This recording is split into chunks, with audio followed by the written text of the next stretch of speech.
करूया. पण त्याच्या आधी मला जस्ट जाणून घ्यायचं की मागच्या वेळी माझं गोव्यामध्ये एकदा व्याख्यान झालं होतं आणि त्यासाठी याच्यातले किती लोक प्रेझेंट होते. Okay, thank you.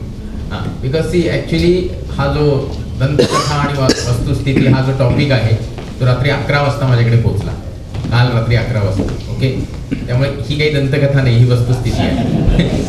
आणि अशा परिस्थितीत मी त्याच्यावर तयारी केली रात्रभर जागून. ओके, आणि मग त्यानंतर माझं आता जेव्हा सगळ्यांशी डिस्कशन होत होतं ते म्हणाले की सर्व मोठी माणसं आहेत, विद्यार्थी शक्यतो परीक्षांमध्ये गुंतलेले आहेत, आणि मग अशा परिस्थितीत तो टॉपिक घ्यायचा झाला तर we have to be here for another 3.5 hours. It's a really long stretch.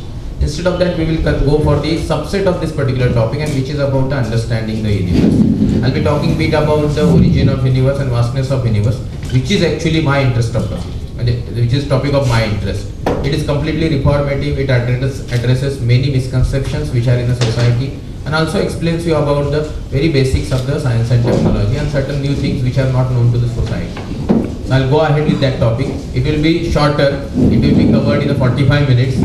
So आप भी खुश, मैं भी खुश. ओके, सो आजचा विषय जो आहे ॲक्च्युली आम्ही राष्ट्रीय विज्ञान दिनाच्या अनुषंगाने फिरतो आहे. कोल्हापूरमध्ये काही लेक्चर, गडहिंग्लजमध्ये लेक्चर झाले, बिद्रीमध्ये, कागल, त्या परिसराला ऑलमोस्ट एक 17-18 व्याख्यानं माझी मागच्या 3-4 दिवसांमध्ये झाली.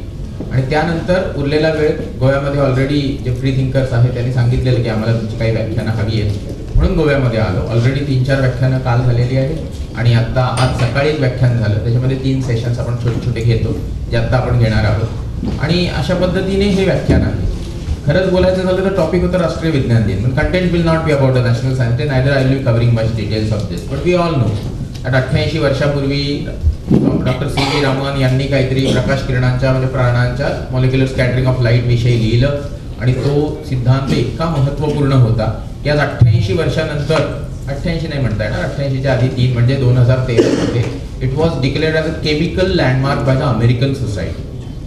1928 साली भारत पारतंत्र्यात होता. Indians and dogs were at par as per the so called white people, and he was the first non-white to get the Nobel Prize in the science. He was the first Asian to get the Nobel Prize in the science. आणि अशा परिस्थितीमध्ये आपण बघतोय काय तर 88 वर्षामध्ये भारतामध्ये विज्ञानाची सृष्टी आपण घेतली आहे, पण वैज्ञानिक दृष्टिकोन म्हणजे विज्ञानाची दृष्टी घेतलेली नाही. आणि या विज्ञानाच्या दृष्टीविषयी मी थोडंफार बोलणार आहे. आपल्याला हे सगळ्यांना माहिती असतं की राष्ट्रीय विज्ञान दिन म्हटला की त्याचा प्रमुख हेतू असतो की विज्ञान, वैज्ञानिक दृष्टिकोनाचा प्रसार प्रचार व्हावा. पण हेही आपल्याला कुठेतरी दिसत नाही. याचं कारण कदाचित आपल्याला असं वाटेल की आपल्या संविधानात याची नोंद नसावी, पण संविधानात पण याची नोंद आहे की भारतीय नागरिकांचं प्रमुख कर्तव्य आहे की त्यांनी वैज्ञानिक दृष्टिकोनाचा अंगीकार करावा, प्रचार करावा, प्रसार करावा. हे सगळं असताना, हे सगळं शिकवलं जात असताना हे सगळं होत नाही. त्याला काही पार्श्वभूमी आपल्यावर लहानपणापासून होत असलेल्या संस्कारांची. आणि जर असे काही संस्कार असतील then we will go ahead with a certain thing, we'll skip certain things because this will be today's talk, development of a nation with a scientific temper. But as such we will be talking about some very basic things. आणि जे इथे शालेय विद्यार्थी आहेत त्यांना कदाचित या माहिती असतील, पण मोठ्या माणसाला माहिती नसतील. तुम्हाला जर आपण आज विश्वदर्शन करणार आहोत तर विश्वदर्शनासाठी जे कन्व्हेन्स किंवा माध्यम वापरलं जातं ते मी तुम्हाला थोडक्यात दाखवलेलं आहे. आणि याला अवकाशान म्हणतात हे मला सांगायची गरज नाही, पण आपण हे इंटरॅक्टिव्ह सेशन ठेवणार आहोत. त्यामुळे सगळ्यांसाठी पुढचा एक लगेचच प्रश्न आहे की हे जर अवकाशयान आहे तर 21व्या शतकातल्या या नागरिकांचं जे सकाळी उठल्यापासून रात्री झोपेपर्यंत आणि जन्माला आल्यापासून मरेपर्यंत फक्त विज्ञान वापरतात, तर असं हे जे वैज्ञानिक तुम्हाला दाखवलेलं आहे, प्रतीक आहे आपल्या प्रगतीचं, किती वजन असतं ह्या अवकाशयानाचं? असंच चालणार ना? मी प्रश्न विचारणार आणि तुम्ही राग मानू नका आणि मीही राग मानणार नाही जर तुम्हाला आलं नाही तर. ओके का? मी याचा कधीतरी कुठेतरी काही स्लाइड्स तयार केल्या आणि then I talk like this only and people enjoy, so I kept my methodology like this only. तुम्हाला माहित नसेल तर आपल्याला घरात मोटरसायकल असते, तिचं वजन माहिती असतं. घरात असलेल्या मोटरसायकलचं वजन 100 पासून अगदी 200-250 किलोपर्यंत असतं. आणि जर कुठेतरी काही कारणाने स्लिप होऊन मोटरसायकल पडली तर त्याच्यावरचा एक माणूस उचलून ती मोटरसायकल उचलू शकत नाही. 100-125 किलोची मोटरसायकलला उचलण्यासाठी कमीत कमी 50-60 किलोची 2-3 माणसं लागतात. तर याचं एक वजन ऐकून तुम्हाला आश्चर्य वाटेल. इथे दाखवलेल्या असेंब्लीमध्ये 4 गोष्टी आहेत. एक आहे अवकाशयान, 2 आहेत rockets called SRB solid rocket boosters, आणि तिसरी आहे इंधनाची टाकी जिथे लिक्विफाईड फ्युएल प्लस ऑक्सिजन असतो. आता तुम्हाला माहित नसेल पण अवकाशयानाचं जे दाखवलेल्या विमानासारखं त्याचं वजन असतं 75,000 किलोच्या आसपास. एका रॉकेटचं वजन असतं 6 लाख किलो, दुसऱ्या रॉकेटचं 6 लाख किलो, इंधनाच्या टाकीचं 8 लाख किलो, एकूण वजन 21 लाख किलो, जे जमिनीवरनं उडतं, अवकाशात काहीतरी मॅन अनमॅन मिशन करतं, सॅटेलाइट लॉन्चिंग करतं आणि त्याच्यामुळे आपले मोबाईल फोन, टीव्ही, हवामान खात्याचा अंदाज आणि अशा अनेक गोष्टी चालतात ज्या ह्या तंत्रज्ञानावर आधारलेल्या आहेत. आपल्याला सगळ्यांना हे कळतं की बाबा हे जे काही उड्डाणाचं काम, हे प्रक्षेपणाचं काम हे मानवी शारीरिक शक्तीच्या आवाक्याबाहेरचं आहे.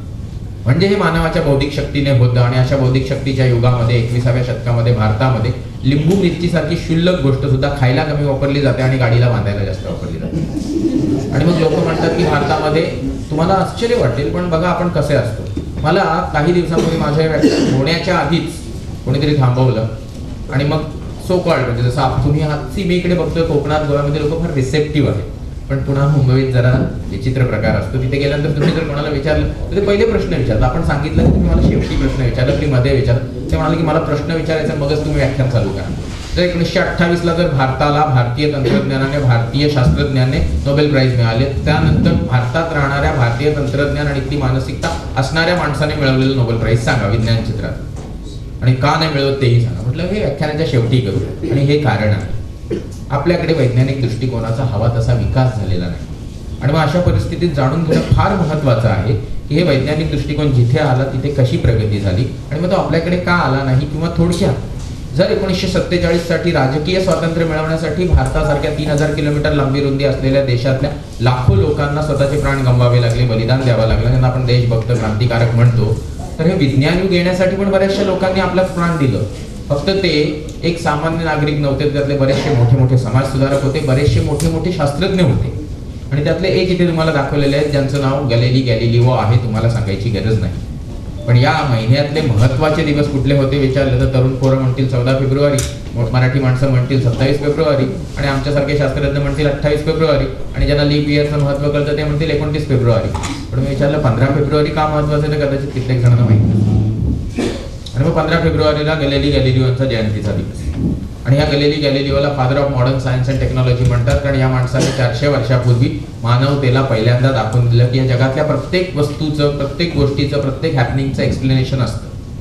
आणि जे एक्सप्लेनेशन असतं ज्याला आपण मराठीमध्ये कार्य कारण भाव, म्हणजे प्रत्येक कार्य घडण्याच्या गोष्टी मागे कारण असतं आणि ते शोधलं जाऊ शकतं. आज नाही तर उद्या, उद्या नाही तर परवा, पण ते शोधलं जाऊ शकतं. आणि ही शोधण्याची प्रक्रिया ज्या व्यक्तीने सुरू केली ती फार छोट्याशा गोष्टीवरून झाली होती.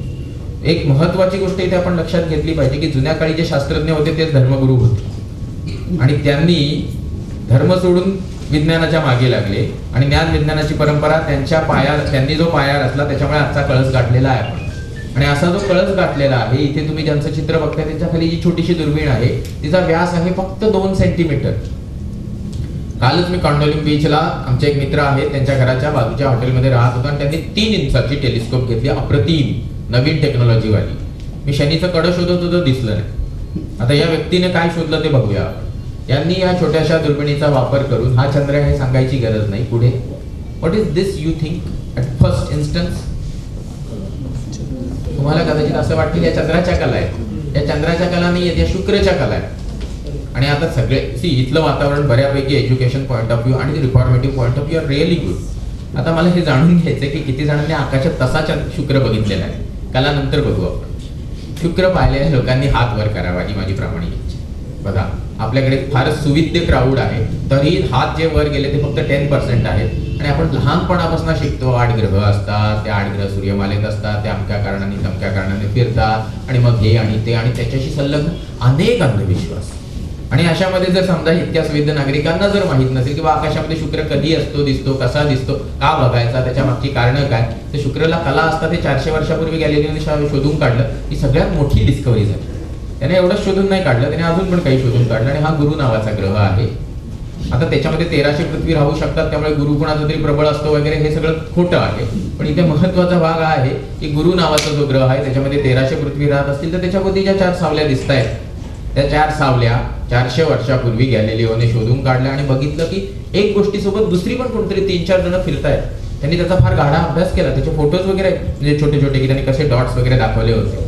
आणि असा हा जो गुरु आहे त्याच्यामध्ये 4 उपग्रह फिरतात. आज भले माहिती असेल की 60-65च्याही जास्त उपग्रह आहेत गुरुला, पण ही जी मानसिकता कुठेतरी बदलत होती तिचा तो एक प्रतिबिंब समाजाला दाखवत होता की बाबा अशा प्रकारे गुरुकुलात 4 उपग्रह आहेत, शनीला कडे आहेत.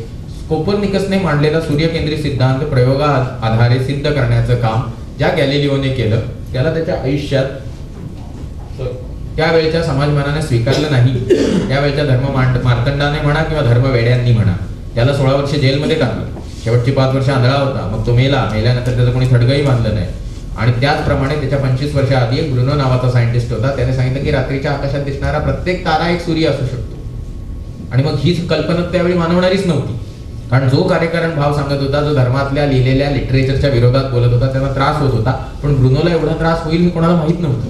ब्रुनोला उचललं गेलं, चौकाट नेला, रॉकेट टाकलं, जिवंत जाळलं.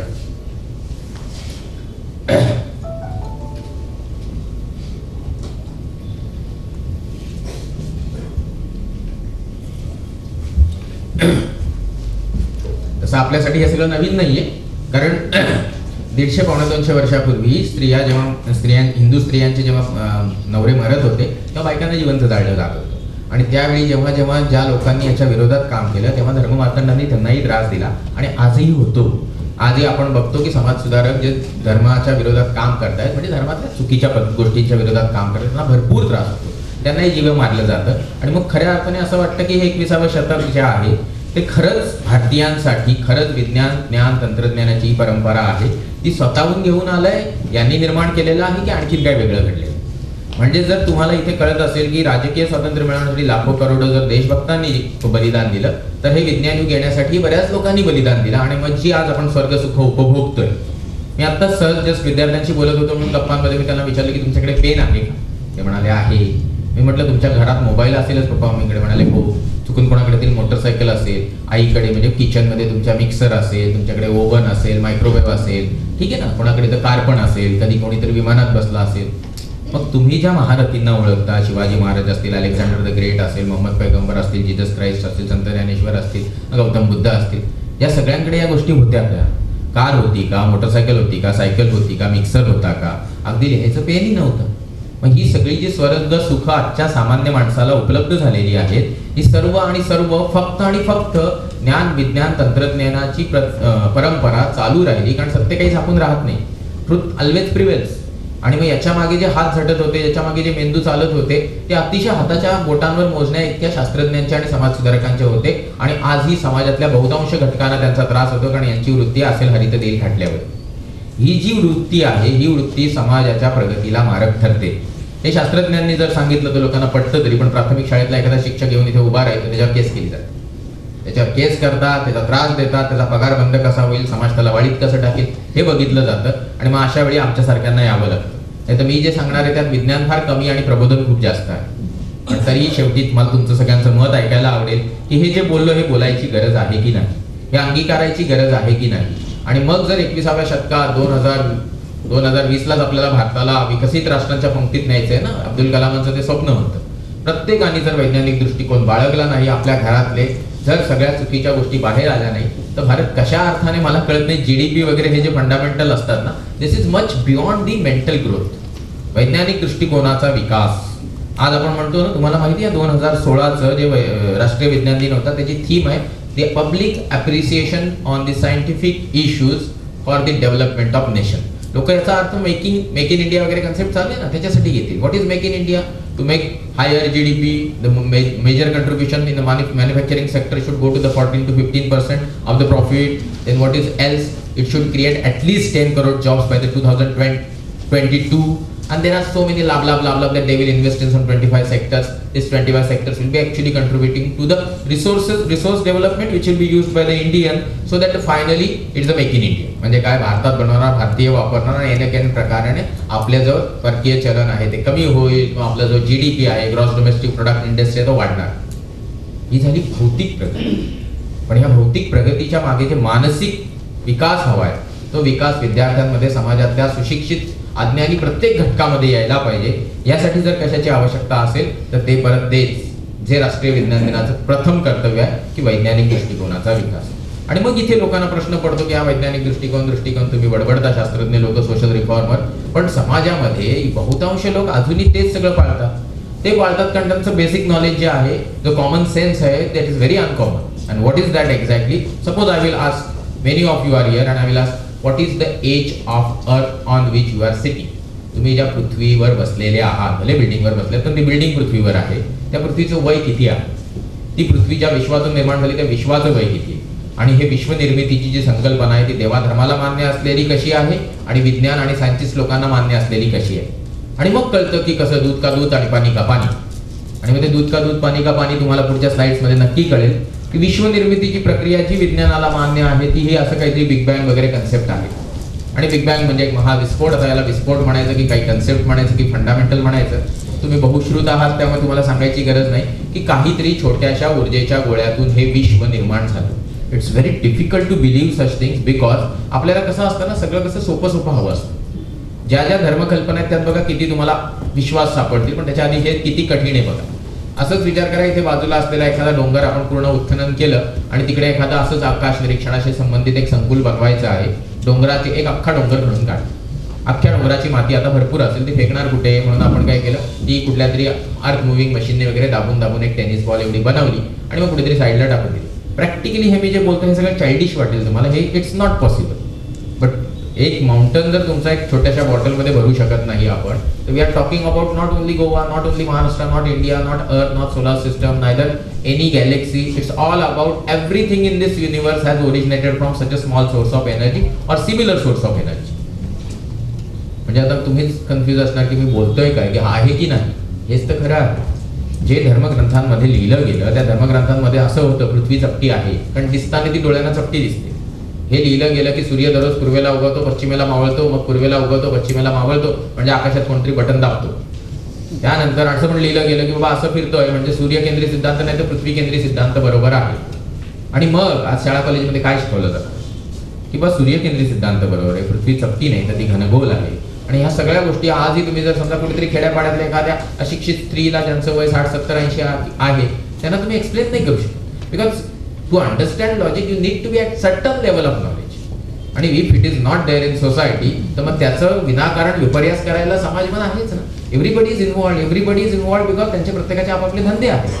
प्रत्येक गोष्टी मागे बिझनेस आहे. Goan people understand is better way because it is a tourism industry आहे. तेव्हा मला म्हणायचं की ह्या बाबतीत जर आपण असा विचार केला, if this concept is very much clear and everybody believes in this and in case not believe it's better than any धार्मिक फंडामेंटल. मग प्रश्न येतो की हे जुनं किती आहे रामायण सगळं, आणि हे जुनं किती याचा अर्थ आहे इथे तुम्हाला 13.7 बिलियन इयर्स लिहिलेला आहे. कधी कधी कॉलेजच्या BA च्या पोरांना पण माहित नसतं 13.7 बिलियन म्हणजे 13.7 वर किती शून्य द्यायचे. आता 13.7 वर 9 शून्य द्यायचे, तुम्ही टेन्शन मध्ये नका येऊ. ओके, 13.7 वर 9 शून्य द्यायचे मीच सांगणार. आता 13.7 वर 9 शून्य दिल्याने जो आकडा तयार होतो तो एवढा मोठा की आज सकाळी 8वीच्या मुलांवर मी लेक्चर घेतो, त्यांना म्हटलं बाबा तुमच्यापेक्षा विश्व अब्जपट जुना आहे. ओके, 8वीच्या मुलांचं वय 13-14 वर्ष असतं, म्हणजे त्यांच्यापेक्षा विश्व अब्जपट जुना आहे. आणि अशा परिस्थितीमध्ये जर त्याच मुलाची पार्श्वभूमी घेऊन आपण जर काल प्रवास चालू केला तर तुमच्या सहज लक्षात येईल त्या मुलाच्या आई वडिलांचं वय 40-50, आजी आजोबांचं 70, पणजोबा जिवंत असतील तर 90-95. आणि आज पृथ्वीवर जिवंत असलेल्या हायेस्ट वयाच्या माणसाचं वय एक अप्रॉक्सिमेटली 120, 122, 127च्या आसपास आहे. त्याच्या मागच्या कालखंडात जर आपल्याला जायचं तर कदाचित आपल्याला इतिहासात, भूगोलात, पुराणात आणि खगोल विज्ञानात जावं लागेल. So let's start. Suppose we go back from today 250 years back, म्हणजे 350 वर्ष मागे गेलो आणि रायगड किल्ल्यावर जाऊन आपण बसलो. अर्थातच एक महान राजा ज्याने रयतेचं राज्य स्थापन केलं अशा एक अतिशय महत्वाच्या न्यायी राजाची भेट येईल, दॅट इज छत्रपती शिवाजी महाराज. आजकाल लोकांना शिवाजी महाराजांविषयी घोषणा देण्यात जास्त इंटरेस्ट आहे. तसेच महापुरुषांच्या सगळ्यांच्याच घोषणा देतो आपण, त्यांचे विचार काय अंगीकारू शकत नाही. आणि हे दिसतंय, हे समाज मनाचं प्रतिबिंब आहे की आपण ऍक्च्युली किती घोषणा प्रिय आहोत. शिवाजी महाराजांना भेटलात, परत आलात, आता आपण तुम्ही 800 वर्ष मागे गेलात, म्हणजे यू रीच अप्रॉक्सिमेटली 12व्या शतकात तुम्ही पोहोचलात आणि आळंदीला जाऊन बसलात. यू विल मीट संत ज्ञानेश्वर, ज्यांनी नाही म्हटलं तरी जनसामान्यांसाठी ज्ञानाची कुठेतरी कवाडं खुली केली. तिकडून परत आलात, आता 1400 वर्ष मागे गेलात आणि तुम्ही कुठेतरी सौदी अरेबियाच्या मेक्का मदिनाच्या आसपास फिरताय. यू विल मीट पैगंबर मोहम्मद, प्रॉफेट मोहम्मद. ओके, आता यांनी काय केलं, त्यांनी त्या काळामध्ये त्यांच्या एरियाला ज्या सुसंगत काही रूल्स आवश्यक होते ते रूल्स बनवले आणि त्याला ते आजकाल जे काही इस्लाम म्हणतात ते आहे. त्याच्यामध्ये किती नवीन गोष्टी घुसल्या, काय घुसल्या, त्याच्यापेक्षा महत्वाचा गोष्ट की प्रत्येक थोरा मोठ्यांकडनं आपल्याला काहीतरी शिकण्यासारखं असतं. आणि असं जे शिकण्यासारखं आहे त्यामध्ये तुम्हाला नक्कीच सहज लक्षात येईल की 1400 वर्षांपूर्वी जर पैगंबर होते तर 2000 वर्षापूर्वी जीसस क्राइस्ट होते. आता 2000 वर्ष मागे गेला, शून्यापर्यंत पोहोचला. आता शून्याच्या पलीकडे जायचं म्हटलं तर शून्याच्या पलीकडे 260 वर्षापूर्वी सम्राट अशोक होता, त्याच्या 50-60 वर्ष आधी अलेक्झांडर होता, त्याच्याच आसपास चंद्रगुप्त मौर्य होता, त्याच्यामध्ये 100 वर्ष मिळवले. तर शून्याच्या पलीकडे 400 वर्षापूर्वी पायथागोरस होता, त्याच्या 200 वर्ष आधी गौतम बुद्ध होते आणि त्याच्या आसपासच जैन मुनी तीर्थंकर होते. आता याच्या पलीकडे जर 1500 वर्ष म्हणजे आजपासून 3500 वर्ष मागे गेला तर कुठेतरी सिंधू संस्कृतीचा पाया घडत असलेला म्हणजे रामायण महाभारत घडलेलं किंवा कोणीतरी पेन पेपर घेऊन लिहिलेलं तुम्हाला दिसेल. पेन पेपर म्हणजे त्या काळची जे काही लिहिण्याची साधन सामग्री असेल. इथे इंटरेस्टिंग पार्ट का आहे की 3.5, 4, 5 हजार वर्षामध्ये सगळे धर्म एकवटलेले आहेत. त्याच्या पलीकडे कुठला धर्म सापडत नाही. म्हणजे जे काही आपण सगळे विश्वास अविश्वास आहेत ते फक्त एवढ्या कालखंडातले आहेत आणि आपल्याला हिशोब करायचा 13.5 अब्ज वर्षांचा. जर 5000 वर्षाचंच म्हणायचं झालं तर मानवी इतिहासातले पहिले टॉयलेट बाथरूम जे मोहनजोदडो हडप्पा संस्कृतीने बांधलेले ते 5000 वर्षांपूर्वी होते. आणि आता याच्या स्पीडने गेलो तर कदाचित आपण सगळे इकडे मरून जाऊ, म्हणून लेट अस स्पीड अप. 5000 ला मी 10 ने गुणलं 50,000 झालं. 50,000 वर्षापूर्वी महाराष्ट्रातल्या बुलढाणा जिल्ह्यातल्या लोणार तालुक्यामध्ये एक उल्कापात झाला होता आणि त्या उल्कापातामुळे तिकडे एक सरोवर बनलेलं आहे हे आपल्याला माहिती आहे, पण बरेच जण तिकडे गेलेलेच नसते. आपला बराचसा वेळ अष्टविनायक, ज्योतिर्लिंग इकडे वगैरे जाण्यात जातो. ओके, बरेचसे लोक मशिदींना चर्चना व्हिजिट करण्याचाच बराच वेळ घालवतात आणि मग त्यांना कळतच नाही की विज्ञान कशाशी खायचं, वैज्ञानिक दृष्टिकोन म्हणजे काय. असं जर तुम्ही लोणारला गेलात, अगदी गुगलवर जरी लोणारचं सरोवर बघितलं ना, अतिशय विहंगम दृश्य आहे. खरोखर कळतं की काय काय घडलंय आणि काय काय सहन केलंय या पृथ्वीने. तर मग या दृष्टीने जर बोलायचं झालं तर 50,000 वर्षापूर्वी घडलेली घटना आजकालचा अवधी अंदाज असा आहे की ते 5-5.5 लाख वर्षापूर्वी घडला असेल. 5-5.5 लाख वर्षापेक्षा काही जुना आहे का असं जर विद्यार्थ्यांना विचारतो तर जे आई वडिलांचे पैसे खर्च करून डायनासोरचे पिक्चर बघतात त्यांनाही माहित नसतं की डायनासोर कधी जन्माला आणि कधी मेले. आजकाल एवढं तरी माहिती असतं की बाबा पृथ्वीवर होते. आणि मग आता तुम्ही सांगायचं मला डायनासोर कधी मेले.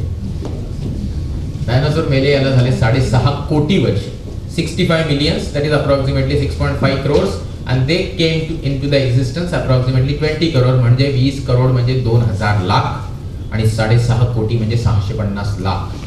यातली वजाबाकी केली तर 1350 लाख वर्ष पृथ्वीवर डायनासोर होते. आता त्यांनी किती मंदिरं बांधली, मशिदी बांधल्या, चर्च बांधल्या ते आपण नंतर बघू, ते आता नाही करूया. जे हे डायनासोर ज्या पृथ्वीवर जन्माला आले ती 4.5 अब्ज म्हणजे 450 ते 460 कोटी वर्षापूर्वी जन्माला आले. आणि त्याच्या 3 पट आधी 1370 कोटी वर्षापूर्वी हे विश्व ऊर्जेच्या स्रोतातून जन्माला आलं असं माझं म्हणणं नाही. I am not physicist, I am mechanical engineer who reads sometime about science and technology and this is the understanding of the most renown scientist today's date. म्हणजे या हिशोबाने जर जायचं झालं तर यामध्ये जर तुम्हाला कुठलेही प्रकारचे मतभेद किंवा भेदाभेद मानवामध्ये दिसत नाही, कारण मानवच फार क्षणभंगूर आहे. आपलं अस्तित्व फार छोटं आहे, पण त्याच्या आधी लोकांचे गैरसमज ज्याने वाढवले ती ही विश्वनिर्मिती आपल्याला आधुनिक पुस्तकात शिकवली जात नाही. त्यामुळे त्याच्यामुळे गैरसमज वाढले असं मी म्हणणार नाही. गैरसमज ज्याच्यामुळे वाढले ते आपल्या उत्पत्तीचं कारण आणि कदाचित ते असेल ते हे पुढच्या चित्रात म्हणजे you may be finding this pictures to be very म्हणजे फार छोटी शाळेतल्या मुलांना दाखवायची चित्र आहेत, पण कदाचित तुम्हाला कळेल की त्याच्यामागचं जे कंटेंट आहे ते सगळ्यांपर्यंत पोहोचण्याचं गरजेचं आहे. म्हणून हे व्याख्यान मी इथे अशा प्रकारे घेतो. I hope you are comfortable with the content. It's okay with you? हां, thank you so much. So this is origin of solar system. आता ओरिजिन ऑफ सोलार सिस्टम आपल्याला सगळ्यांना शिकवलं जातं, तरी विद्यार्थ्यांना काही शाळा कॉलेजमध्ये तुम्ही विचारा की आपण घरामध्ये कुठल्याही प्रकारची उष्णता निर्मितीसाठी शक्यतो इंधन वापरतो. समजा जेवण बनवायचं, खेडेगावातली लोक लाकडं जाळत असतील, शहरामध्ये कुठेतरी झोपडपट्टीमध्ये गॅस कनेक्शन नसेल तर ते लोक रॉकेल वापरतात. आपण मात्र आपल्या घरात गॅस वापरतो. आणि मग जर ऊर्जा निर्मितीसाठी इंधनाची गरज असते तर सूर्याची अफाट ऊर्जा निर्माण करतो आणि इतक्या वर्षापासून निर्माण करतो, तर त्याच्यावर काय सोर्स आहे? आणि मग लोक उत्तर देत नाही. आणि मग लोकांना सांगतात की त्याला हा नमस्कार मारा, त्याला तो नमस्कार मारा, हा फायदा होईल, अर्ध्य द्या. मला कळत नाही की ह्या सगळ्या गोष्टींचा मानवाने जी प्रगती केलेली आहे त्याच्याशी इतका संबंध नाहीये जितका जोडला जातो. See, my worry is that if we have 24 hours and we live for the average life of 70 years, then we live for the 2.25 अब्ज सेकंद आपण जगतो. आता या 2.25 अब्ज सेकंदामध्ये किती गोष्टी, किती वेळ व्रतवैकल्यांसाठी वापरायचा आणि त्याच्यामुळे मानवाची काय प्रगती झाली हे प्रत्येक माणसाला क्लिअर असावं आणि शाळेमध्ये हे पहिल्यांदा शिकवलं गेलं पाहिजे. आणि मग नोबेल प्राइज मिळो न मिळो पण भारताची प्रगती होईल, कारण भारत एक अतिशय उत्तम उदाहरण आहे जिथे विविधता भरपूर आहे आणि तरी लोकांमध्ये सामंजस्य भरपूर आहे. पण कुठेतरी कलहाला सुरुवात होते आणि मग टोकाची भूमिका घेणारे लोक आणखी नागीत तेल होतात. इथे इम्पॉर्टंट आहे की जर सूर्यावरचं इंधन लोकांना माहीत नसतं पण त्याच्या मागती गैरसमज बरेच आहेत आणि ते आपण बघूच, तर सूर्यावरचं इंधन आहे हायड्रोजन. फक्त तुमच्या घरात तुम्ही जो सिलेंडर वापरता त्याचं जे 16-17 किलो वजन असतं गॅसचं, तो 3 महिने वापरता एक 4-5 जणांचं जेवण बनवण्यासाठी. सूर्यावर एका सेकंदाला 600 अब्ज किलोग्राम हायड्रोजन फ्यूज होतो आणि हेलियम होतो तयार. तो काहीतरी 540 की 560 अब्ज किलोग्राम असतो. 40 ते 60 अब्ज किलोग्राम जो गायब होतो तो E=mc² च्या नियमाने ऊर्जेमध्ये कन्वर्ट होतो आणि तिथून 15 कोटी किलोमीटरवर असलेल्या पृथ्वीकडे फक्त 1 अब्जवा हिस्सा येतो त्या ऊर्जेचा. आणि तरीही तो पर स्क्वेअर मीटर 1500 असतो. म्हणजे प्रत्येक स्क्वेअर मीटरला सूर्याची उष्णता ऊर्जा जी मिळते ती 1500 वॅट असते.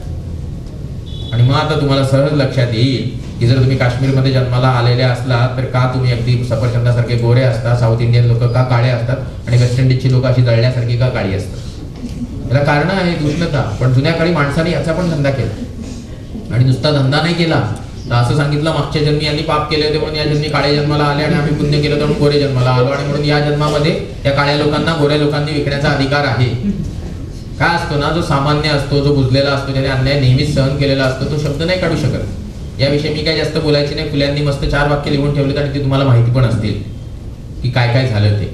मग जर हे सगळं रामायण आहे आणि हे सगळे जर डिटेल्स तुम्हाला क्लिअर आहेत तर मग इतकी आग आणि इतकी उष्णता निर्माण करणारा सूर्य जेव्हा 4.5 अब्ज वर्षापूर्वी हायड्रोजन वायूच्या गोळ्यातून निर्माण झाला तेव्हा त्यांनी 99% वस्तुमान स्वतःकडे ठेवलं, 1% वस्तुमान फेकलं आणि त्या 1% वस्तुमानातून आपल्या सूर्यमालेतील सूर्याव्यतिरिक्तचे सगळे घटक तयार झाले. आणि हे सांगायची गरज नाही की ते वायूचे, गोळेचे, हवेचे आणि इतर द्रव्यांचे काहीतरी स्पेरिकल फॉर्म्स आहेत, because that is the most stable form of the body called it is in a hydrostatic equilibrium and this disc got formed because of the conservation of the angular momentum.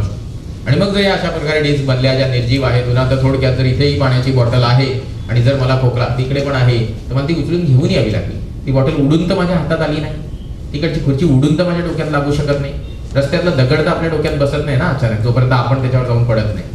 मग इतके हे जर 10 फूट आणि 5 फुटावर असलेल्या निर्जीव गोष्टी आपल्या आयुष्यात काहीच ढवळाढवळ करू शकत नाही, तर अब्ज कोटी कोटी किलोमीटरवर असलेले ग्रह नावाचे वायूचे मातीचे गोळे तुमच्या कुंडलीत शिरतात.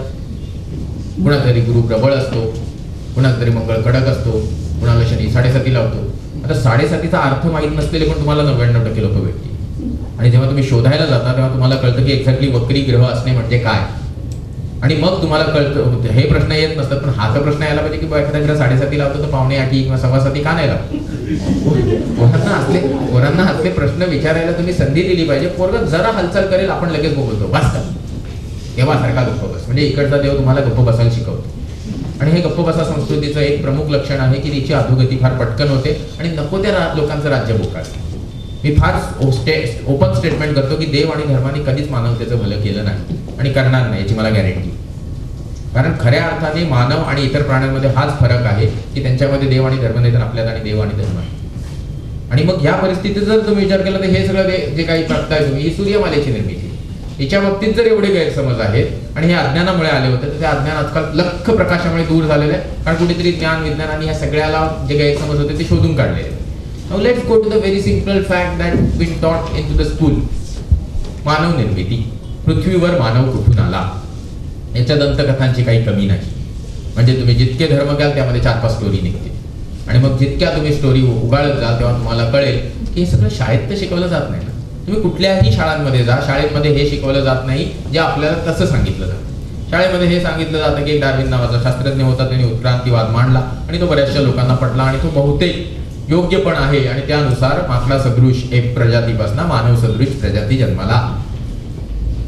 आता यामध्ये पण 72 असतात ना. म्हणजे असं तुम्ही व्याख्यानाला गेलात तर असे विचारणारे लोक असतात, वय वर्ष जास्त 70-80 वर्ष आणि उभे राहतात आणि मग विचारतात कुठेतरी, अरे बाळा मी आता 70 वर्षाचा आहे, आमच्या बाजूला जंगल आहे, तिकडे मी बरीच माकडं नेहमी बघतो, पण कधी कुठल्या माकडाने चड्डी बनियान घालून शाळेत गेला असं बघितलं नाही. आता त्यांना कुठल्या भाषेत सांगणार की ही उत्क्रांती आहे, क्रांती नाही, ही 70 वर्षात होत नाही, 700 वर्षात होत नाही, 7000 वर्षात पडण्यास याला काही कोटी वर्ष लागतात. आणि कोटी वर्ष हे जो अभ्यास आहे याच्यातून जी माहिती आलेली आहे याच्यावर तुम्ही विश्वास ठेवा अंधभूतपणे असं नाही म्हटलं जात ना. तुम्ही त्याचा अभ्यास करा, तुम्ही त्याची काहीतरी कवाडं वाढवा. आता इथे जर मी तुम्हाला म्हटलं की मानव तशा प्रकारच्या प्राण्यापासून आला तर ते प्राणी कुठून आले, म्हणजे माकडं कुठून आली, कदाचित पृष्ठवंशी प्राण्यापासून पृष्ठवंशी, कदाचित तशा प्रकारच्या सरीसृप, असं करत करत करत जर मागे गेला तर सगळ्यांना प्रश्न पडतो की पृथ्वीवर जीव कुठून आले. आणि याचं उत्तर सगळ्यांना माहिती असतं की ते पाण्यापासून आलं, पण पाणी कुठून आलं हे माहिती. पृथ्वीवर पाणी कुठून आलं? आणि मलाही माहित नाही, कारण त्याचा शोध चालू आहे. पण पाणी काय आहे हे तुम्हाला माहिती. पृथ्वीवर पाणी कोण म्हणतं? धूमकेतू मार्फत आलं, कोणी म्हणालं पृथ्वी त्या होती जे ज्यावेळी जसं प्रकारचं वातावरण होतं त्यातूनच निर्माण झालं असेल, वगैरे वगैरे वगैरे. पण पृथ्वीवर जे पाणी आहे किंवा विश्वामध्ये जे पाणी आहे तो H2O आहे. आणि त्यामधला H जर बिग बँगच्या वेळी तयार झाला असं पकडलं तर त्यातला जो O आहे किंवा मूलद्रव्य आवर्त सारणी म्हणजेच एलिमेंट पिरियडिक टेबल जो आहे तुमचा मेंडेलिव्ह पिरियडिक टेबल, त्यामध्ये असलेले 109 ते 118 एलिमेंट जे आहेत ते तारे मरण्याच्या प्रक्रियेमध्ये जन्माला येतात. That is called supernova reaction. These are high energy pressure reactions and occur at the end of actually death of the star. मग तारा जेव्हा मरतो, सूर्यासदृश तारा किंवा सूर्यापेक्षा मोठा तारा फार एक्सप्लोजिव्ह डेथ घेतो आणि त्याच्याशी संबंधित तुम्हाला अनेक संशोधनं माहिती असतील. एक न्यूट्रॉन तारा असतो, एक पल्सार असतो म्हणजेच न्यूट्रॉन तारा, किंवा कधीतरी ब्लॅक होल बनतो. या सगळ्या गोष्टी ज्या आहेत हे तारे मरण्याच्या प्रक्रियेमध्ये फर्स्ट स्टेजचे जे तारे जन्माला आले होते 13.5 अब्ज वर्षापूर्वी ते मेले. आणि मग सेकंड स्टेजचे जे तारे जन्माला आले, जो सूर्य आहे, त्या ताऱ्यांच्या आसपास किंवा त्या ताऱ्यांमध्ये ती मूलद्रव्य पहिल्यापासून होती. त्यांनी जो कचरा फेकला त्याच्यापासून ग्रहमाला तयार झाला, त्यांच्यामध्ये ती मूलद्रव्य होती. आणि कुठेतरी एक रिॲक्शन्स मध्ये हायड्रोजन ऑक्सिजन भेटून पाणी तयार झालं असेल. ते पाणी पृथ्वीवर येण्या प्रकारे आलं असेल आणि मग जीवनाची प्रक्रिया खूप सोपी झाली. जीवनाच्या प्रक्रियेमध्ये अमिनो ऍसिड्स मधनं कुठेतरी सिंगल सेल्युलर, कुठेतरी मल्टी सेल्युलर, असं करता करता उत्क्रांती म्हणजे काय तर basically it's a survival of the fittest, the survival of the most adaptable species. आणि अडॅप्टेबल होण्यासाठी त्या स्पेसिसने आपले साईज, शेप, जागा, खाण्याच्या सवयी, रंग, रूप सगळं काही बदलता इतकी डायव्हर्सिटी, एवढी डायव्हर्सिटी आहे आज विश्वामध्ये. तुम्हाला जर खरंच बघायची असेल तर तुम्हाला कधीतरी अंदमान निकोबार किंवा तारकर्लीला जाऊन स्कुबा डायव्हिंग करावं लागेल. आणि मग खरंच कळतं की किती डायव्हर्सिटी आहे विश्वामध्ये. अपार्ट म्हणजे जर तुमचा थोडाफार तर समजा हॅर्पिटॉलॉजिस्टची कॉन्टॅक्ट असेल, सापांचा वगैरे अभ्यास असेल, तर मानव ही एक जात आहे, ऍक्च्युली प्रजाती आहे प्राण्यांची. तर सापांची एक प्रजाती असं आपण पकडलं तरी सापांच्या विविधतेनुसार एक 3-3.5 हजार प्रकार असतात त्यांच्याकडे. मानवामध्ये असे नसतात. आपल्या सगळ्यांचा एक अप्रॉक्सिमेट रेंज कलरची एकच असते. आपण विनाकारण काळ्या गोरा हवेत करतो. तर त्या दृष्टीने जर विचार केला तर अशा अगणित प्रजाती आल्या आणि त्यानंतर कधी काळी तरी एवढे मोठे डायनासोर आले आणि हे एक दिवस अचानक मेले. कारण सिंपल आहे, 16 सोमवारचा उपासना करायची, मार्गशीर्षातले गुरुवार, सत्यनारायणच्या महापूजा, मशिदीत भोंगा लावून नमाज, 5वीतली पोरं असतात. पण आपण हे सगळं करतो आणि आपण हे करतो तर तुम्हाला मगाशीच मी मुद्दाम एक हिशोब सांगितला की तुम्हाला एक साधा प्रश्न विचारला की जर डायनासोर 20 कोटी वर्षापूर्वी जन्माला आले होते आणि 6.5 कोटी वर्षापूर्वी मेले म्हणजे तब्बल 1350 लाख वर्ष पृथ्वीवर होते, तर त्यांना याची आवश्यकता लागली नाही. कारण तुम्हाला पण माहिती आहे सगळ्यांना त्यांना आवश्यकता लागली नाही, कारण पृथ्वीवरचे डायनासोर नष्टाभूत होण्यासाठी फक्त एक 10 किलोमीटर व्यासाची उल्का पृथ्वीमध्ये अमेरिकाच्या आसपास कुठेतरी आपटली आणि पृथ्वीवर होत्याचं नव्हतं झालं. इतकी विपरीत परिस्थिती निर्माण झाली की हमेशा बडा है तो बेहतर नाही होत. त्यांच्यातले जे मोठे जीव होते ज्यांची खाण्याची रिक्वायरमेंट जास्त होती ते लवकर संपले आणि मग असं करत करत पृथ्वीवरचं सगळ्या जीवांचं अस्तित्व गेलं असेल असं नाही.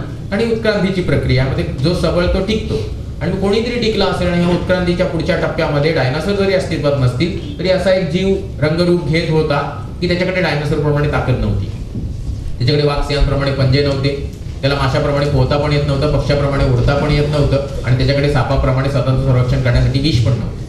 असा हा जीव पूर्णतः स्वतःच्या आयुष्याच्या बाबतीत अनभिज्ञ होता. तो स्वतःचा जीव वाचवण्यासाठी खूप प्रयत्न करत होता पण काही यश मिळत नव्हतं आणि याची उदाहरणं आपण नंतर बघूच. पण त्या जीवाकडे महत्वाची गोष्ट होती की त्याची इच्छाशक्ती खूप होती. तो कशाचा ना कशा तरी वापर करत होता आणि त्याला अचानक शोध लागला की शारीरिक शक्तीपेक्षा हे वापरलेलं बरं. आणि मग हे वापरता कधीतरी लढाई झगड्यांमध्ये त्यांनी हत्यारं बनवली. हत्यारं बनवता आगीवर नियंत्रण मिळवलं. आगीवर नियंत्रण करता करता त्याला कळलं की 1 से भले 2 म्हणून 2, 3 करत करत ग्रुपने राहायला लागला. आणि मग करता एवढी प्रगती केली की टॉयलेट बाथरूम बांधले, घरदारं बांधली आणि कधीतरी मशिनी बनवल्या. आणि ह्या मशिनी बनवल्या त्यांचा वापर करून मग संगणक प्रणाली हस्तगत केली आणि हे संगणक प्रणालीद्वारे तो आज पूर्ण विश्वावर राज्य करतो आणि त्याचं नाव माणूस आहे, मला सांगायची गरज नाही. पण अशा ह्या परिस्थितीत सुद्धा असे तुम्हाला किती नमुने भेटतील जे घरी पोराच्या वाढदिवसाला कॉम्प्युटर आणतात आणि त्याच्यासमोर नारळ फोडतात, बरं ते पाणी सिप्यूट टाकत नाही. आणि मग मला कळत नाही की आपण आपल्या श्रद्धा अंधश्रद्धा किती सोयीने वापरतो. हे तर बऱ्याच वेळा ही स्टेटमेंट करतो, कदाचित तुमच्यातल्या बऱ्याच जणांना आवडणार नाही पण माझा याच्यावर फार गाढ विचार आहे. ऍक्च्युली अंधश्रद्धेचा उगम श्रद्धेमधला. आणि जर हे तुम्हाला पटलं नाही तर आपण त्याच्यावर विस्तृतपणे बोलूच या. हा जीव त्याने इतकी प्रगती केली, कशाचीही कोणाची मदत न घेता स्वतः केली, सगळं केलं इथपर्यंत ठीक आहे. आता मला कळत नाही जी प्रगती त्याने स्वतःच्या मेहनतीने केली त्याचं क्रेडिट त्याने दुसऱ्याला कधीच दिलं नसेल. इतके तर आपण स्वार्थी आहोतच. पण आपल्यामध्ये असे बरेच जण आहेत की जे स्वतः मेहनत करताना दुसऱ्यांनी केलेलं मिळवतात. आणि मग त्यामुळे कुठेतरी हा भाग आला असावा की त्यांनी क्रेडिट द्यायला सुरुवात केला. आणि याच्यावर विशेष थेरी आहे, त्याच्यामध्ये आज जाऊ नये. या सांगण्याचा भाग की जर अशा प्रकारे मानव अस्तित्वात आला, उत्क्रांत झाला आणि इतकी प्रगती केली, तर हा कालखंड फार मोठा नाही. इथे दाखवलेल्या वर्तुळाला जर आपण पृथ्वीचं आयुष्य पकडलं, म्हणजे असं पकडा की या सर्कलमध्ये it's start of origin of earth, and suppose by chance this circle, this particular portion represents the period of earth, that is approximately 4.6 billion, म्हणजे 4.5 अब्ज किंवा 460 कोटी वर्षाचं पृथ्वीचं आयुष्य दाखवत आहे. इथे जी ऑरेंज स्ट्रीप तुम्हाला दाखवलेली आहे, त्या ऑरेंज स्ट्रीपचं इथून इथला जो पॅच आहे, that is the period for the human species on earth. म्हणजे मानव पृथ्वीवर मागचे एक अप्रॉक्सिमेटली 50-60 मॅक्सिमम 30-40-50-60 काहीतरी लाख वर्ष आहे. त्यामध्ये तो तशाच अवस्थेत होता. हे सांगण्यासाठी दुसरं उत्तम उदाहरण म्हणजे आज ही जरावा सारख्या प्रजाती ज्या मानवी आहेत, आफ्रिकामध्ये असतील, अंदमानमध्ये असतील, अजूनही तसेच जे सुरुवातीच्या आदिमानवाचे फोटो आहेत तसे फिरतात, तसेच राहतात. म्हणजे मानवाने मागच्या 25-30 लाख वर्षाच्या कालखंडात इकडून इकडे उडी मारली आणि त्यातल्या मागच्या 10,000 वर्षात त्याने थोडंफार स्वतःसाठी करायला सुरुवात केली. कपडे बनवले, घरदारं बांधली. मशिनी 200-250 वर्षापूर्वी आल्या म्हणून मोठ्या मोठ्या महारातींकडे सायकल पण नव्हती. आणि मग 200 वर्षापूर्वी जर मशिनी आल्या, 60-70 वर्षापूर्वी कॉम्प्युटर आले आणि 20-30 वर्षापूर्वी मोबाईल आले, तर 20 वर्षापूर्वी मोबाईलचा इन्कमिंग रेट 20 रुपये होता. आज आउटगोईंग पण व्हॉट्सअप, फेसबुक, टेलिग्राम, काय काय आहे, इंस्टाग्राम, हे सगळे फ्री आहेत. हे सगळे कुठल्याही देवाधर्माने केले, हे मानवाच्या मेहनतीने झाले. आणि मग अशा परिस्थितीमध्ये जर आपल्याला कळत असेल की आज आपण जे सुखी, समृद्ध आणि उत्क्रांत जीवन जगत आहोत, ते जर मानवाच्या मेहरबानीने असेल, तर आपल्याला सगळ्यात जास्त प्रेम माणसावर केलं पाहिजे. आणि सगळ्यात महत्त्वाचा धर्म हा मानवता किंवा माणुसकी आहे, हे मानलं पाहिजे, जतन केलं पाहिजे आणि आपल्या आयुष्यात त्याचा अंगीकार केला पाहिजे. तो आपण करत नसतो आणि म्हणून असल्या भाषणांची गरज लागते. विज्ञान दिनांसारख्या महत्त्वाच्या सणांना साजरं करावं लागतं की विद्यार्थ्यांमध्ये विद्यार्थी दशेपासून ते यावं, नाही तर मोठं झाल्यावर आयुष्याची दशा होते. आणि हे चालू आहे सगळीकडे. मोठी मोठी लोक नको त्या बुवा बाबांच्या नादी लागतात आणि आपल्या आयुष्याचं सर्वस्व जे कमावलेलं असतं ते गमावतात. आज सकाळीच माझे एक इन्स्पेक्टर आहेत, त्यांच्याशी ओळख झाली आणि त्यांनी ॲटलिस्ट माझ्याशी अर्ध्या तासात मला एक 8-10 गोष्टी सांगितल्या. आणि विश्वास होत नाही, पण विश्वास थोडाफार होतो, कारण आजकाल आपण क्राईम पेट्रोल आणि इंडिया फाईट बॅकवर ह्या गोष्टी बघतो. इथे सांगण्याचा एक टप्पा संपला की बाबा विश्वाचं उत्पत्ती असो, मानवाची उत्क्रांती असो, नाही तर पृथ्वीची निर्मिती असो ना मानवाची प्रगती असो, याला सर्वस्वी कारणीभूत माणूस आहे. आणि मग जर माणूस कारणीभूत असेल तर आपण माणसाविषयी आदर आणि प्रेम ठेवलं पाहिजे, इरेस्पेक्टिव्ह ऑफ हिज कास्ट, क्रीड अँड एनिथिंग. पण होतंय काय प्रॉब्लेम की माणूस पृथ्वी ज्यांनी निर्माण केली असेल त्याच्याविषयी जितका कॉन्शियस आहे, तेवढा तो पृथ्वीविषयी कॉन्शियस नाही ज्याच्यामुळे तो निर्माण झाला. निसर्गाची आपण कदरच करत नाही. याची अनेक कारणं छोट्या मुलांना जाणवत असेल. आपण सकाळी ब्रश करताना सुद्धा नळ उघडा चालू ठेवतो. जे 20 लिटर पाणी आंघोळीला वापरू शकतो, त्या 20 लिटर पाण्यात आपण ब्रश करतच नाही, ते फुकट जातं. आज तिसरं महायुद्ध होण्याची जर वेळ आली तर ती पाण्यामुळे येईल असं वाचन तुम्ही करत असाल. तो पाणी जो महत्वाचा नैसर्गिक सोर्स आहे, तो सोर्स सुद्धा आपण जपून वापरत नाही. आणि मग आपल्याला बऱ्याचशा गोष्टी अशा सांगाव्या लागतात. The first part is over. Now we'll talk about some interesting part. Before that, as we have touched upon very interesting topic, की दंतकथा. तर दंतकथा म्हणजे आता तुमच्या तिथे काही ॲस्ट्रॉनॉमीचे फ्रेंड्स आहेत ज्यांना बरंच काही माहिती आहे. I just touch upon those things. Next, तुम्हाला माहिती आहे जेव्हा आपण विश्वाविषयी, आकाशाविषयी बोलतो तेव्हा हे सगळ्या गोष्टी आपल्याला माहिती आहेत. क्लिअर नाही ना?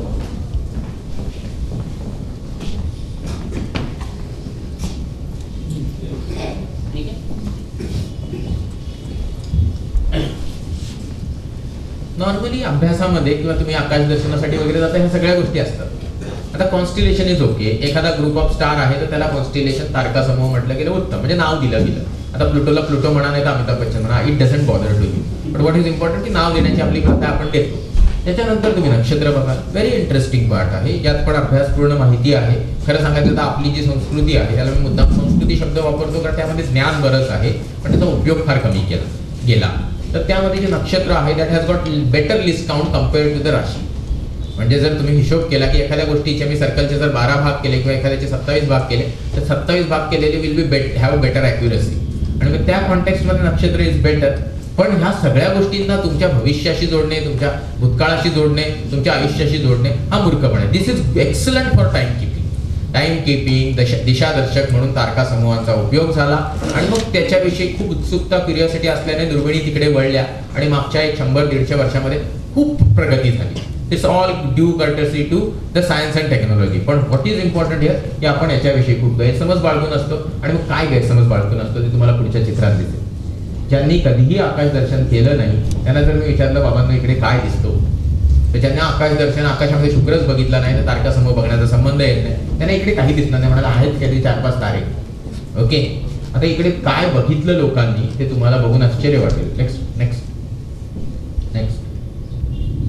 इथे लोकांनी ग्रीक मायथॉलॉजीने इकडे ओरायन द हंटर बघितला, म्हणजे एक महान योद्धा त्यांच्या इकडचा जो सगळ्यांना आरवत होता वगैरे वगैरे. भारतीयांनी तिकडे मृग बघितला, जो मृग दुसरा तिसरा कोणी नसून प्रजापती ब्रह्मा आहे, तो त्याच्याच कन्येच्या ज्यांनी चंद्राशी लग्न केलेल्या अशा रोहिणी नावाच्या स्त्रीच्या मागे लागलेला आहे. खेडेगावातल्या जर तुम्ही गेलात तर तिकडच्या लोकांनी ते बाजलं खाटलं बघितलं की ज्याच्यामध्ये ते 4 स्टार आहेत. ते बेसिकली खाट म्हणजे झोपायचं पलंग दाखवत आहेत. मध्ये जे 3 स्टार आहेत ते एक बेबी दाखवत आहेत आणि ते खाली जो तुम्हाला दिसतोय that is basically Orion nebula. तो बेसिकली त्या बाळाची दुधाची बॉटल आहे. These are all wild imaginations. Okay, म्हणजे जे न देखे रवी ते देखे कवी म्हणतो ना, अशा बऱ्याच गोष्टी आकाशात असतात.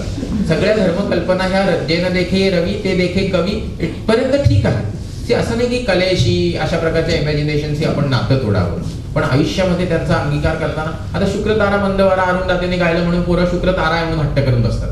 विचारा तो प्लॅनेट आहे. ओके, सगळ्यांनी मान्य केलेलं आहे तो प्लॅनेट. आता अरुंधते काय बोलतात ते लिहिलं कोणी गाणं याच्याशी आपण काही त्याला जोडत नाही ना. इतकं जर प्रॅक्टिकल असतं तर मला सांगा, इथे एखादा जन्माला आल्याने ओरायन म्हणून तो जन्माला, म्हणजे असा ओरायन सारखा फिअर्स फायटर असेल की मृगासारखा सगळीकडे पळ काढणारा असेल की छोट्या बाळासारखा आयुष्यभर दूध पिणारा असेल, असं आपण त्याच्या भविष्याशी जोडू नाही ना शकत. असेच बरेच तारका समूह आहेत. कुठेतरी वृषभ म्हणजे लोकांना बैल दिसला, कुठेतरी लोकांना विंचू दिसला, तुम्हाला दिसतील पुढे. त्याला नेक्स्ट मॅडम बरं, इकडे तुम्हाला स्कॉर्पियन दाखवलेली आहे, इकडे त्याच्या बाजूला सॅगिटेरियस दाखवलेली आहे. आता ती स्कॉर्पियन नावाची जी राशी आहे त्याच्यामध्ये 3 आहेत ना, अनुराधा, ज्येष्ठ आणि मूळ. आता मूळ नक्षत्र म्हणजे शेवटच्या शेपटीमध्ये असलेले तारे, आणि मूळ नक्षत्रात जन्माला आलेला मुलगा किंवा मुलगी तिच्या आई वडिलांच्या मृत्यूला कारणीभूत घडते. म्हणजे मी 21 नोव्हेंबरला जन्माला आलोय तर मूळ नक्षत्रात आहे. ओके, माझ्या आई वडिलांना जाऊन विचारा, नुसतं माझं नाव घेतलं त्यांना किती प्रेमाचं भरतं येतं. आपला पोरगा सायंटिस्ट झाला, इतकं समाजकार्य करतो, आपला पगार समाजकार्यासाठी देतो. म्हणजे विशेष आईवडिलांची जनरेशन गॅपमुळे आपलं फार जमतं असं नाही, पण they have lot of respect if you are doing something good to the society. आणि अशामध्ये आता मी जर जेव्हा ही स्टोरी सांगतो तोपर्यंत ठीक आहे, पण समजा जर मी रिक्षा चालवत असतो आणि त्याही आईवडिलांची काळजी घेत असतो तर लोकांनी हे मान्य नसतं केलं. तुमच्या तोंडावर असं एक ना मोठं लेबल पाहिजे, तेव्हाच लोक मान्य करतात की तुमच्याकडे बोलण्याचा अधिकार आहे. या मनोवृत्तीतनं ही पण ह्या गोष्टीतनं पण आपण बाहेर पडलं पाहिजे. जे योग्य आहे ते कोण सांगतो ते महत्वाचं नाही, ते योग्य आहे म्हणून ऐकलं पाहिजे. ही वृत्ती तुम्ही मुलांशी बोलताना आणि मुलांनी आईवडिलांशी बोलताना ठेवली पाहिजे, तेव्हा समाजामध्ये पॉझिटिव्ह वातावरण होईल. घरातनं सुरुवात होते या सगळ्या गोष्टींची. आमच्या घरात कधीतरी कुठेतरी होते, समानता बाळगली जात होती. आम्ही खेडेगावात राहिलेला आहे, माझ्या दोन्ही बहिणी ग्रॅज्युएट झाल्या, अजूनही आमच्या गावात कोणी ग्रॅज्युएट होत नाही, याला 30 वर्ष झाली. यू जस्ट इमॅजिन, जे घरात असतं ते मुलांमध्ये नक्की येतं. जी मोठी माणसं घडली त्यांच्या घरामध्ये तसं वातावरण होते, भले आईनेच केलं असेल, वडिलांनी केलं असेल. बघा ना तुम्ही शिवाजी महाराजांकडे बघा, ही सगळी मोठी माणसं घडली कुठेतरी आई वडील किंवा त्यांच्या आजूबाजूला असलेल्या चांगल्या वातावरण. आई वडिलांचं किंवा समाजातल्या आपल्यासारख्या सगळ्या घटकांचं काम हे आहे आपण आपल्या घरातलं वातावरण सकारात्मक आणि विज्ञानवादी ठेवलं पाहिजे. मग जर ह्या अशा अनेक गोष्टींवर बोलायचं झालं तर रात्र निघून जाईल आणि हे रात्रीच बोललेलं चांगलं, कारण आकाशात तारे बघता बघता हे सगळं डिस्कशन इथे जर फ्रेंड्स ऑफ एस्ट्रॉनॉमी वाले असतील तर ते नक्की सांगतील. Will go ahead with the reformation. This is asteroid belt पेतान. तुमच्या माहितीसाठी इथे दाखवलेले अंतर, पहिला ग्रहच काहीतरी 6 कोटी, मग 10 कोटी, मग आपण 15 कोटी, मग 15 कोटी नंतर मंगळ 22 कोटी, आणि तो तुटलेल्या ग्रहांचा पट्टा एक 30 कोटी, आणि मग गुरु 75 कोटीवर आहे.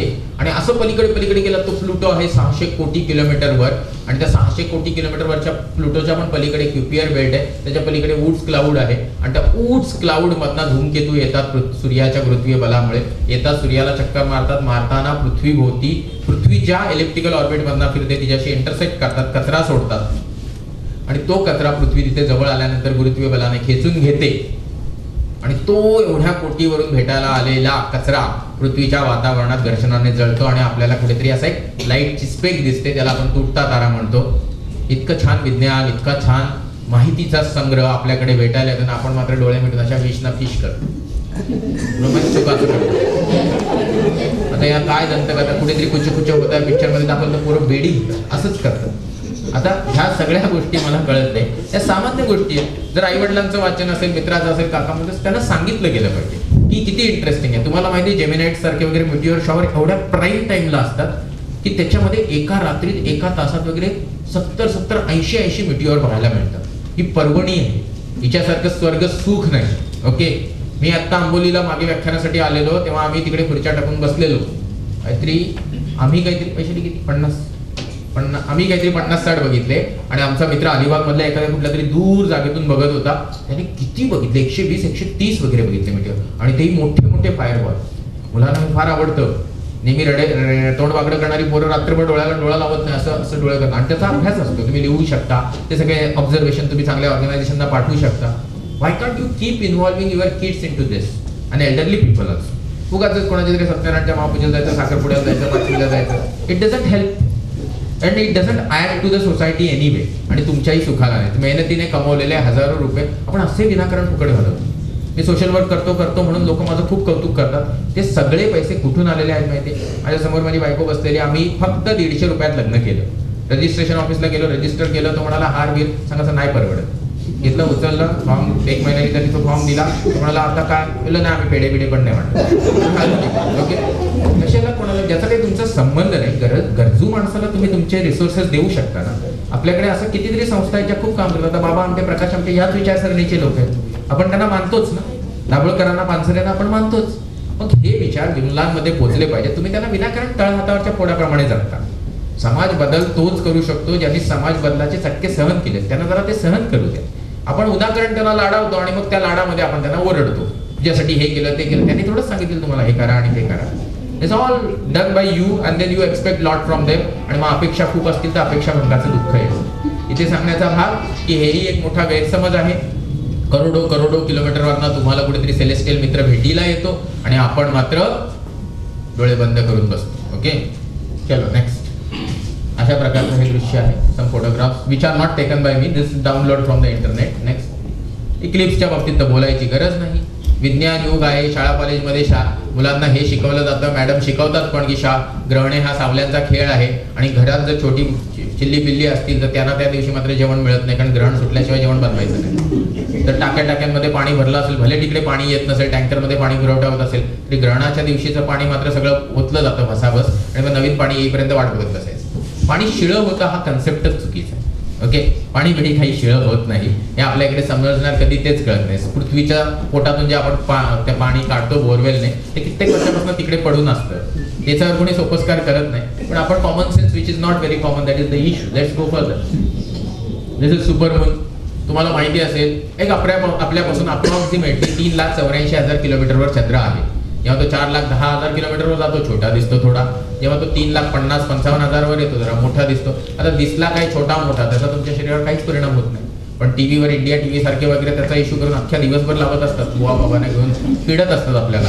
लोक पण भारावून जातात. आणि मग काय काय करतात ते आपल्याला नंतर कळेलच. तुम्ही कंटाळत की हात वर करा. 6 वाजले. Next. In this context, now we will again go to the one very serious and important topic, an interesting topic in case you have not heard about this. This is about the vastness of universe. ज्या विश्वामध्ये आपण राहतो ते विश्व किती मोठं आहे हे मला जेव्हा कळलं तेव्हा मी व्याख्यान द्यायला सुरुवात केली. मी कोणाचं तरी व्याख्यान ऐकलं आणि ते व्याख्यान ऐकल्यानंतर मला हे कळल्यानंतर मी व्याख्यान द्यायला सुरुवात केली. आणि म्हणून हा विश्व निर्मिती, विश्वाचा अफाटपणा जो पाहायचा आहे त्याच्या आधी त्याच्या संबंधी आपण एक गैरसमज पण बघूया. लोकांना अंगठ्या घालतात काहीतरी बोटांना. आजकाल काय ना, स्वतःच्या जन्मदात्या आई बाबांचे लोक ऐकत नाही, पण ह्यांना त्या बाबा बुवाचं ऐकायची परंपरा फार वाढलेली आहे. आणि अशा परिस्थितीमध्ये आई वडिलांच्या मेहनतीने आलेल्या पैशाने सोनं घेतील, सोन्यामध्ये अंगठीमध्ये ते खडे टाकतील आणि त्याचा इफेक्ट कसा होतो तेही सांगतील. पण this is all pseudo science. What is pseudo science? छद्म विज्ञान. म्हणजे विज्ञानातले फंडे उचलायचे आणि ते कुठल्या तरी बुवा बाबाच्या किंवा कुठल्या तरी चुकीच्या पद्धतीने मांडायचे आणि लोक ते विकत पण घेतात, कारण लोक फार अर्धवट असतात. आणि half knowledge is always dangerous. या उक्तीनुसार काय घडतं बघा. तुम्हाला असं सांगितलं जाईल की आकाशातले ग्रह तारे तुमच्यावर परिणाम करतात. आपण थोड्या वेळापूर्वी बघितलं की हे दगडगोळे काही परिणाम करत नाही. पण सांगतात मग असं कसं? तुम्हाला माहिती आहे ना, एक न्यूटन नावाचा शास्त्रज्ञ होता, त्याने नियम सांगितला F = G × m1 m2 by r². F is a gravitational, G is a gravitational constant, m1 m2 are the masses and r is the distance between them. आणि यानुसार दोन गोष्टींमध्ये आकर्षणाचं बल असतं. जसं पृथ्वीवरचं अफाट पाणी चंद्र सूर्य तत्सम ग्रह खेचून घेतात आणि त्यामुळे भरती ओटी येते, आणि भरती ओटीच्या लाटा किती किती मीटरवर येतात तुम्हाला माहिती आहे. आता तुम्ही म्हणाल काय ही अॅनॉलॉजी देता. माझा मित्र माझ्यासोबत सायंटिफिक ऑफिसर, आणि त्यांनी मला 2-3 वर्षापूर्वी हा प्रश्न विचारला होता, तेव्हा जे उत्तर मी दिलं होतं ते तुम्हाला देतो. तो म्हणाला तू क्या ऐसा बात करता रहते, तुमको मालूम है ये सबका बहुत इफेक्ट होता है, वो देख ना पानी खींचता है वो समुंदर का, कितना बड़ा बड़ा वेव जाता है. तर मी त्याला म्हटलं तुझ्या घरात बालदी आहे का रे आंघोळीची. नाही, पहिल्यांदा मी त्याला विचारलं अरे खींचता है मतलब तुमको भी खींचता है क्या. तुला मैं नहीं खींचता है, माझ्या शरीरात 1.5 लिटर रक्त आहे ना, मग ते रक्त खेचलं जातं. आता याच्यात रक्त आलं म्हणून मी तुम्हाला सांगतो, एक डॉक्टर मला आले आणि विचारला, रागावू नका, त्यांना माहिती मी थोडा गरागीट माणूस आहे, त्यामुळे म्हणून रागावू नका, पण तुम्हाला एक प्रश्न विचारतो. आमच्याकडे अमावस्येला पौर्णिमेला जर डिलेव्हऱ्या होतील ना तर जाम ब्लिडिंग होतं. मी पण शॉक म्हणलं म्हणजे नाही असं काहीतरी असेल ना, अमावस्येला पौर्णिमेला लाटा येतात तसं आपल्या शरीरात. डॉक्टर काय हे तुम्हाला असं का वाटलं. ते म्हणाला नाही असं मी ऐकलं होतं, तुम्ही आपले मित्र आहात म्हणून तुम्हाला विचारलं. हे गैरसमज, जास्त जखम झाली तर ब्लिडिंग होतं, हे सगळं किती किती छद्म विज्ञान आहे बघा याच्या मागे. तुम्हाला माहिती आहे की समुद्रामध्ये पाणी अफाट आहे, सूर्य चंद्राची वस्तुमानं पण अफाट आहे. त्यानुसार जर समजा तुम्ही जर 5.5 लिटरचं कंपॅरिझन करायला लागला तर तुम्हाला माहिती असेल आपली आंघोळीची बालदी असते त्यामुळे 20 लिटर पाणी राहतं. हे 20 लिटर पाणी जर तुम्ही घेतलं आणि समुद्र किनाऱ्यावर ठेवलं, समुद्राच्या पाण्याला भरती ओटी येईल पण बालदीमध्ये भरती ओटी येणार नाही. जर 20 लिटर पाण्यात भरती ओटी येत नाही, तलावामध्ये कधी भरती ओटी येत नाही, मोठ्या मोठ्या सरोवरांमध्ये भरती ओटी येत नाही, 5.5 लिटर मध्ये काय माती भरती ओटी येणार नाहीये. हिशोब करा घरी जाऊन. तुम्हाला मी जी ची किंमत सांगतो, 6.67 × 10⁻11 MKS unit is a gravitational constant, m1 m2 are the masses. आता त्यामध्ये आर नावाचा एक प्रकार आहे, पण जर त्याच सोबत जायचं झालं की तो एक भाग बाजूला ठेवला असं काही होत नाही वगैरे वगैरे, एक दुसरा भाग आहे की चला त्यांच्यासोबत आपण वेडे होऊया आणि जितका ग्रह मोठा तितकी मोठी अंगठी घालूया. यामध्ये एक आर नावाचा फॅक्टर आहे, तो मी नंतर ऍड्रेस करतो. पहिल्यांदा just will go with the masses. I will tell you the masses of diameter of each and every planet. इकडे मर्क्युरी आहे, डायमीटर आहे 4880 किलोमीटर. नंतर शुक्र आहे, डायमीटर आहे 12,000 किलोमीटर अंदाजे. नंतर पृथ्वी आहे 12,500 किलोमीटर, 12,750 किलोमीटर. मंगळ अप्रॉक्सिमेटली 6,500 किलोमीटर. त्यांच्या अंगठ्या घालाव्या लागतील सायझेस नसतात. आता यांचे काही मोठे बंधू आहेत आपल्या सूर्यमालेत आणि त्यांचं नाव गुरु, शनी, युरॅनस, नेपच्यून आहे. युरॅनस नेपच्यून मध्ये तुम्हाला बघताच त्यांनी जाणवेल एक 30-40-100 तर नक्की पृथ्व्या राहतील. शनीमध्ये 750च्या आसपास पृथ्वी राहू शकतात आणि गुरुमध्ये 1300च्या आसपास की 1100च्या आसपास पृथ्वी राहू शकतात. आता यांच्या जर अंगठ्या घालायच्या ठरवल्या साईजनुसार आणि वजनानुसार तर हातापायाची बोट भरून जातील, कदाचित गळून पण जातील. पण लेट अस गो फर्दर. वेड्यांसोबत वेडं व्हायलाच पाहिजे कधीतरी. हा त्यांचा पप्पा, the originator of the solar the planet. Okay, आता इकडे सूर्य दाखवलाय, खाली ग्रहमाला दाखवली आहे. तुम्हाला मी थोड्या वेळापूर्वीच सांगितलं की सूर्याकडे 99% वस्तुमान आहे आणि ग्रहमालेत 1%च्या आसपास साठवलेलं आहे. खालच्या ग्रहमालेच्या अंगठ्या घातल्याने हातापायची बोटं भरून गळून गेली होती, तर सूर्याच्या गळ्यात टायर घालावा लागेल. आणि मग हेही नसेल तर तुम्हाला मी सांगतो, ब्रुनो नावाच्या शास्त्रज्ञाला जिवंत जाळलं हे आपल्याला वाईट वाटलेलं. तर ब्रुनो नावाच्या शास्त्रज्ञांनी जे सांगितलं ती एक फॅक्ट होती की रात्रीच्या आकाशात असणारा प्रत्येक तारा सूर्य आहे. Very good. पण रात्रीच्या आकाशात दिसणारा प्रत्येक तारा सूर्यापेक्षा कित्येक पट मोठा आहे. आणि ज्यांनी कधी आकाश दर्शन केलं त्यांना हे मी काही सांगायची गरज नाही की जर हा सूर्य आहे त्याच्यावर जर समजा इतक्या मोठ्या मोठ्या ज्वाला उसळतात आणि ह्या ज्वालांना आपण जर CME करोनल मास इजेक्शन म्हणतो आणि याचा 13 वर्षांनी मॅक्सिमा येतो आणि अशा प्रकारच्या ज्वाला चक्क पृथ्वीकडे निघतात किंवा येतच असतात, तर तुम्ही त्याची साईज बघा. पृथ्वी सूर्याची हो काय, सूर्याची साईज, पृथ्वी सूर्याकडून निघालेली ज्वाला, करोनल मास इजेक्शन आणि पृथ्वी, अशी एक ज्वाला जरी पृथ्वीकडे आली तर बैठे बैठे एक 800 कोटी तंदुरी माणसाच्याच भेटतील पृथ्वीवर. विचारलं असं होतं का? 100% लोक बोलतात नाही होत.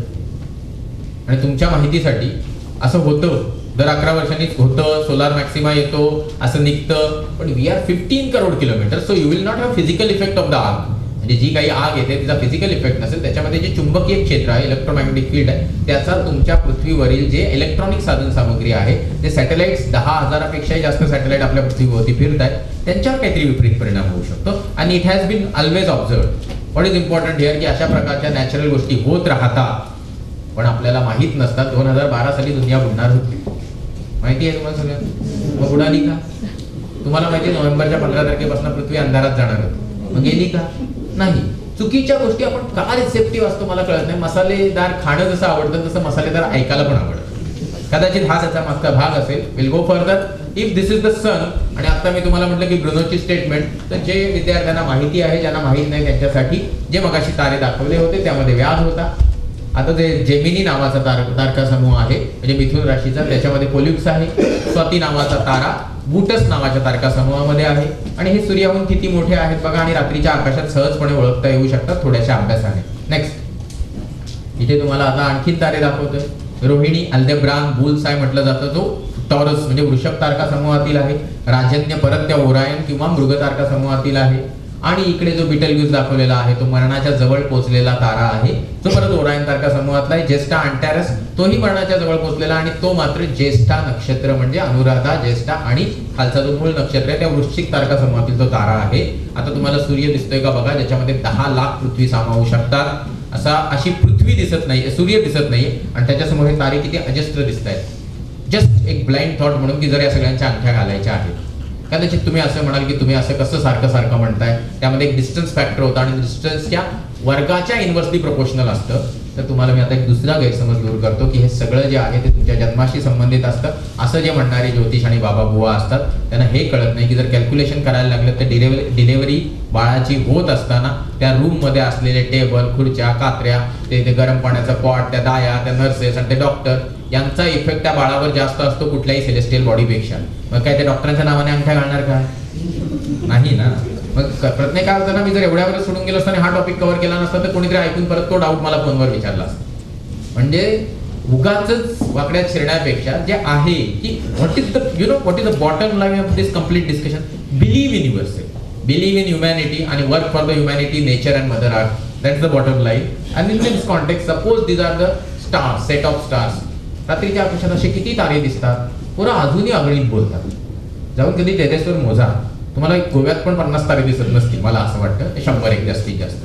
पण जर चांगलं आकाश असेल तर तुम्हाला एका वेळी आकाशामध्ये 2500, आणि जर रात्रभर बसलात तर अप्रॉक्सिमेटली 5-5.5 हजार तारे दिसू शकतात at the best geographical condition, ज्याच्यामध्ये इल्युमिनेशन येतं, पोल्युशन येतं, सगळ्या गोष्टी.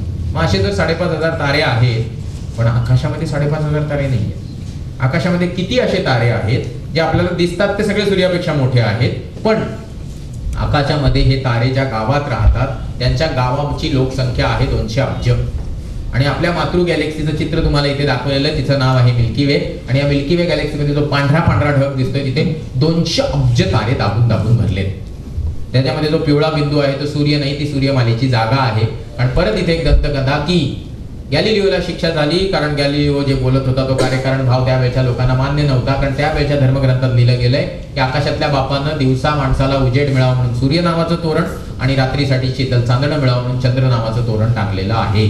गॅलिलिओ काहीतरी वेगळंच सांगत होता म्हणून त्याला पकडला, 16 वर्ष जेलमध्ये टाकला, ब्रुनोला जिवंत जाळला. इथे मात्र तुम्हाला हे सांगावं असं वाटतंय की त्यावेळी लोकांना जे पृथ्वी केंद्री आणि मानव केंद्री सृष्टीचा निर्माण देवानी केला असं वाटत होतं, इथे त्याला छेद गेलेला दिसतोय तुम्हाला. आपल्या आकाशगंगेमध्ये सूर्यमाला सेंटरला नाही, कदाचित सेंटरला ती येऊच शकली नसती, आपण निर्माणच होऊ शकलो नसतो. ती साईडला आहे हेच बरं आहे, पण तो तुम्हाला भाग कळला पाहिजे की ही सृष्टी मानव केंद्री नाही. मग जर तो सूर्यमालेची जागा तुम्हाला कुठेतरी साईडला दाखवलेली आहे तर लेट अस अंडरस्टँड फर्स्ट की या निळ्या वर्तुळामध्ये जी बाउंड्री दाखवली गेलेली आहे आपल्या आकाशगंगेची, मातृ गॅलेक्सीची, ज्याच्यामध्ये 200 अब्ज सूर्य आहेत, तारे आहेत, तर या आकाशगंगेचा व्यास किती आहे? मला जर या टोकापासून त्या टोकाला जायचं असेल तर how much time it will take if I use different conveyance. If I use motorcycle 40-50 kilometre एका तासाला जाऊ शकतो. जर मी कार वापरली तर 60-70, जर मी ट्रेन वापरली तर 100-125 किलोमीटर, जर मी विमान वापरलं तर 1000-1500 किलोमीटर एका तासाला जाईल.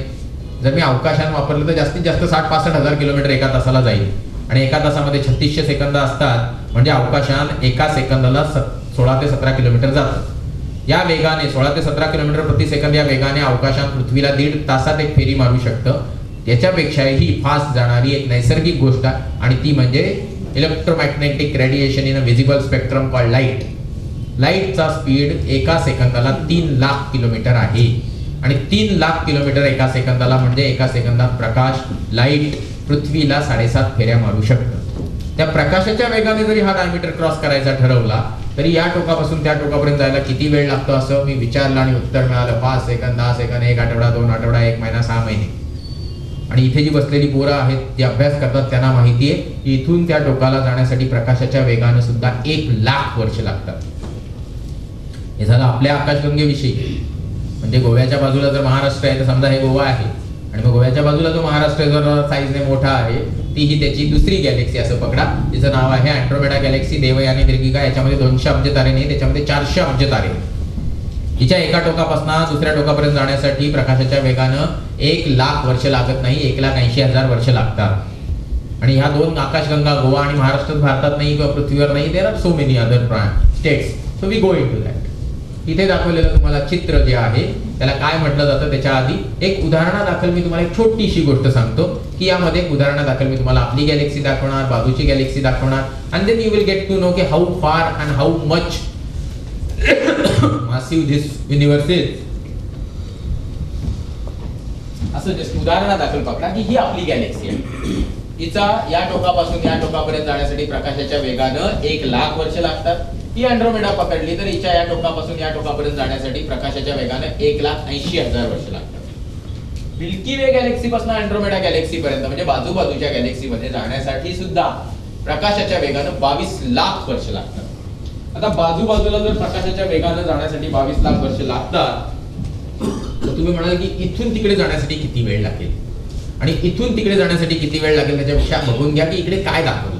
असा विचार करा, मी हा हात डोळा बंद केला आणि मी हा हात पकडला तर हे सर माझ्या हातामागे लपले, इकडे हात केला तर हे सर माझ्या हातामागे लपले. म्हणजेच जर मी मोकळ्या मैदानात गेलो, हा डोळा बंद केला आणि ह्या 2 बोटांमध्ये फक्त एक तांदळाचा किंवा गव्हाचा दाणा पकडला आणि असं आकाशाकडे रोखलं तर त्या तांदळाच्या किंवा गव्हाच्या दाण्यामागे छोटासा आकाशाचा भाग लपला. असं विचार करा की एक मी टेलिस्कोप कॅमेरा सकट त्या दिशेने रोखलेला आहे, 24 तास एक्सपोजर दिला आणि जर तो फोटो काढला एक अतिशय अत्युच्च दर्जाच्या टेलिस्कोपने तर तो हा फोटो आहे. एक तांदळाच्या किंवा गव्हाच्या दाण्यामागे 3,000 आकाशगंगा तुम्हाला दाखवलेले आहेत. तर तांदळाचा दाणा सोडून दे, आकाश उरलं इतकं अफाट, त्याच्यामध्ये किती आकाशगंगा आहे तर तो अंदाज आहे की 100 अब्ज आकाशगंगा सहज असतील. आणि मग तुम्हाला जर असं वाटत असेल की इतकं आपलं अफाट विश्व आहे तर अजून पिक्चर मध्ये क्लायमॅक्स पॉइंट बाकी आहे, आणि तो पॉइंट हा आहे की 100 अब्ज आकाशगंगा is the only 4 to 5% visible matter of this universe. विश्वामधले जे दृश्य द्रव्य आहे तो 5% भाग म्हणजे या 100 अब्ज आकाशगंगा आहे. तर जो उरलेला 95 ते 94% भाग आहे तो डार्क मॅटर आणि डार्क एनर्जी म्हणजे ब्लॅक होल आणि the energy which is tending this universe to expand यांचं कंट्रीब्युशन जास्तीत जास्त आहे. अशा ह्या अफाट विश्वामध्ये आपण राहतो. आपण खूप प्रगती खूप छोट्या कालखंडात केली आणि त्यातल्या खूप छोट्या समुदायाने केली. फायदे मात्र सगळे उपभोगतात आणि हे फायदे फुकट त्यांच्या पदरात पडत असल्याने त्यांना असं वाटतं असेल हरी तर देईल खाटल्यावर. You have to understand this. Every जगामध्ये तुम्हाला मेहनत करावी लागते आणि केलेली मेहनत फुकट जात नाही. You know what Albert Einstein has said? I could foresee much because I was standing on the shoulders of the giant. म्हणजे जे न्यूटनने केलं, केपलरने केलं, कदाचित भास्कराचार्यांनी वगैरे वगैरे रचून ठेवलं होतं त्याच्या कारणाने तो पुढे बघू शकला. आईन्स्टाईन त्या काळी जन्माला आला असता जेव्हा हे सगळं खूप त्रासदायक होतं तेव्हा त्यांनी हे सगळं करू शकला नसता. कदाचित तो इतका शांत पण नसेल की तो सामोरच्यानं घेऊन गॅलिलिओ सारखा अनेक शोध लावले गॅलिलिओने. म्हणजे तुम्हाला कळत असेल की ही जी ज्ञान विज्ञान तंत्रज्ञानाची परंपरा आहे 1940 पर्यंत डेव्हलपिंग नेशन्स मध्ये एक 15% पोरं वय नाही 40% पोरं वय वर्ष 15 व्हायच्या आधी मरायचे. बहुतांश स्त्रिया बाळंतपणामध्ये मरायच्या. आज होतं का? तुम्हाला 1960च्या दशकामध्ये भारत स्वतंत्र झाल्यानंतर एक 40 लाख लोक उपासमारीने मेले होते. MS स्वामीनाथन असतील किंवा डॉक्टर वर्गीस कुरियन असतील यांनी जी दुग्ध क्रांती आणि जी हरित क्रांती भारतामध्ये राबवली त्याच्यामुळे आज आपण 3 टाइम जेवतोय. आणि हे जेवत असताना आपण बोट मात्र वर दाखवतो जेव्हा आपले हात झुकलेले असायला पाहिजेत अशा प्रकारच्या शास्त्रज्ञ जे ऍक्च्युली सोशल कॉजने भारावलेले होते. पण आपण हे खूप कमी करतो. आपण आपल्या मुलांना शिकवत आणि मग समाज बदलत नाही. भारतामध्ये 126 कोटी लोकसंख्या असण्याचं कारण आहे भारतातल्या बहुसंख्य लोकांना अजूनही वाटतं की बच्चे भगवान की देण आहे. Okay, they don't want to disturb that rule. Okay, आणि मग त्यांना कळत नाही की त्याच्यामुळे किती निसर्गावर बोजा पडतो. आणि हा जो निसर्गावर बोजा पडतो त्या निसर्गावर पडलेल्या बोजाचं कारण प्रॉब्लेम हा होतो की आपण कुठेतरी प्रगतीमध्ये मागे राहतो. I am not talking about the only भौतिक और फिजिकल प्रगती, पण ह्या सगळ्या गोष्टी सोबत चालतात. तुम्ही एकच दिशेने पुढे पळू शकत नाही. You have to have together. यामध्ये जाती धर्मांचं एकत्र वागणं आलं, सगळ्या गोष्टी आल्या. सर्वस्वाने आपण प्रगती करू शकतो, असं एकट्या दुसऱ्याने प्रगती करू शकत नाही. सगळ्यात छोटा आणि महत्वाचा भाग की हे व्याख्यान यासाठी होतं की आपल्या आजूबाजूला असलेल्या प्रत्येक माणसाला आपल्या आयुष्याने तुम्ही उदाहरण घालून द्या की बाबा being human is more important, humanity is more important, nothing else. मुलांना विनाकारण जाती धर्म शिकू नका, त्यांना हे देव धर्म शिकू नका, त्याचा कधीही समाजमनाला उपयोग झाला नाही, कुठेच काही याचा फायदा दिसला नाही, मला माझ्या मागच्या कालखंडात दिसला नाही. खेडेगावातला एक विद्यार्थी ज्याला 1.5 रुपयाचा वडापाव मिळत नव्हता आज 1.5-2 लाख रुपयाचा पगार घेतो. This is only because of the education and there are many such examples. I don't want to emphasise on my own because we have many. भारतीय संस्कृतीमध्ये अशा अगणित लोक आहेत. 1947 साली भारत स्वतंत्र झाला, पाकिस्तान पण झाला. पाकिस्तानमध्ये जे धर्म प्राबल्य आहे आणि एकाच धर्माचे इतके बहुसंख्य लोक राहत असताना सुद्धा त्यांची प्रगती आपल्यापेक्षा खूप मागे आहे. आपल्यामध्ये सगळ्या धर्माचे लोक आहेत, सगळ्या जातीचे लोक, इतकी विविधता असताना पण समाजातले काही घटक त्या एकात्मतेसाठी इतकी मेहनत करतात की भारत खूप प्रगती करतो. याकडूनही पाकिस्तान सारखे किंवा अफगाणिस्तान सारखे देश शिकू शकत नाही. मानसिकतेत जो बदल हवाय तो त्यांच्यामध्ये कधी आलाच नाही. त्यांनी स्वतःला अशा कारणासाठी वाहून घेतले जे अस्तित्वातच नाही. आणि आपल्याकडे मात्र असे लोक आहेत. त्यामुळे अशा लोकांचा पाठपुरावा केला पाहिजे, त्यांना मदत केली पाहिजे, वेळोवेळी त्यांच्या मागे उभं राहिलं पाहिजे. नाही तर गोळ्या झटणाऱ्यांची काय. एलियन एक्झिस्टन्स आहे का? Good question. की आपण आत्ताच बघितलं ना किती मोठ्या प्रमाणात तारका समूह आहेत वगैरे वगैरे वगैरे. तुम्हाला माहिती आहे आपल्या सगळ्यात जवळचा जो तारा आहे तो एक 4.26 लाईट इयर्सवर आहे. आणि 4.26 जर लाईट इयरला कन्व्हर्जन करायचं तर आपल्याला काय करावं लागणार? 365 गुणिले 24 गुणिले 60 गुणिले 60 गुणिले 3 लाख जो प्रकाशाचा वेग. आणि याच्याने जर तुम्ही कॅल्क्युलेशन केलं तर 4.26 लाईट इयर वरचा जो तारा आहे तो जर अवकाशयानाच्या वेगाने म्हणजे 65,000 किलोमीटर प्रति तास या वेगाने जायचं म्हटलं तरी कमीत कमी 75,000 वर्ष लागतील. आणि आपलं वय असतं 75. ओके, आता तर फिजिकली पोहोचता नाही येणार. मग जर तुम्ही म्हणाल की समजा जर आपण काही जे रेडिओ सिग्नल्स वगैरे असतात याच्यानी वगैरे तर that thing is going on. म्हणजे याचा अभ्यास जोरदार चालू आहे. आणि केपलर नावाची एक प्रोब पाठवली होती आणि ती दिवसामागे कितीतरी ग्रह शोधते जे अशा सूर्यसदृश ताऱ्यांच्या आसपास आहेत जिथे तशा प्रकारचं वातावरण असू शकतं आणि जीवाची उत्पत्ती होऊन उत्क्रांती होऊ शकते. आणि मग अशा शोधांनंतर ते शोध काही सोपे नाही. वातावरण शोधण्यासाठी तिकडून जे ताऱ्याचा प्रकाश येतो तो त्या वातावरणातून येताना कशा प्रकारचा बदल करतो, मग तो पृथ्वी सदृश आहे का, अशी खूप डिटेलमध्ये स्टडी होत आहे आणि अभ्यास चालू आहे. पण चान्सेस खूप कमी आहेत. याला कारण आहे साधं आणि सोपं की त्याच्यासाठी अनेक घटक लागतात. आणि यासाठी पृथ्वीवर म्हणजे जी एलियनचा जो फंडामेंटल आहे they may be existing but they are not contactable. म्हणजे आतापर्यंत आपल्याला तशा प्रकारचा कुठलाही पुरावा सापडलेला नाही, भेटलेला नाही. आणि त्याला कारण आहे की distances are huge. Okay, in short जर असतील तरी जंगल में मोर नाचा किसने देखा अशा टाईपची अवस्था आहे. आता त्याचा सेकंड पार्ट आहे तो फार इंटरेस्टिंग आहे आणि तो परत त्या थोडाफार दंतकथांवर जातो म्हणून. पण फॉरेन मध्ये मात्र तुम्हाला बहुसंख्य लोक दावा करताना दिसतील की आम्हाला एलियन भेटले, माझ्या टेरेसवर आले, आम्ही पार्टी करत होतो, मला उचलून घेऊन गेले आणि मग असं केलं तसं केलं तसं केलं. आता सातारमधल्या जर एखाद्या खेडेगावात गेला तर तिथला शेतकरी बिचारा कधीही म्हणणार नाही की मला एलियन आले होते ना घेऊन गेले. पण तो म्हणेल मला रात्री तिकडे भूत दिसलं होतं, आपल्या त्या झाडाखाली नाचत होते 3-4. आता होतो काय प्रकार, आपल्या इकडची पार्श्वभूमी आणि तसे संस्कार भूत पिशाच आणखी हडळ याच्याशी संबंधित असतात. फॉरेन मध्ये गेलात तर काय होतं तिकडे त्याच्याशी संबंधित ते स्टार वॉर, मार्शियन असे काही पिक्चर बघतात, रात्री शॅम्पियन मध्ये कोकेन टाकून झोपतात आणि त्यांना अशी काहीतरी स्वप्न पडायला लागतात. त्यामुळे हा सेकंड पार्ट तुम्ही अपेक्षित नव्हता तो मी सांगितला कारण I just wanted to elaborate this. But first part as you said they may be existing but they are not contactable till date. There was one project called SETI, Search for Extraterrestrial Intelligence. ह्या प्रोजेक्टवर खूप पैसे ओतले गेले पण हाताशी काहीच लागलं नाही.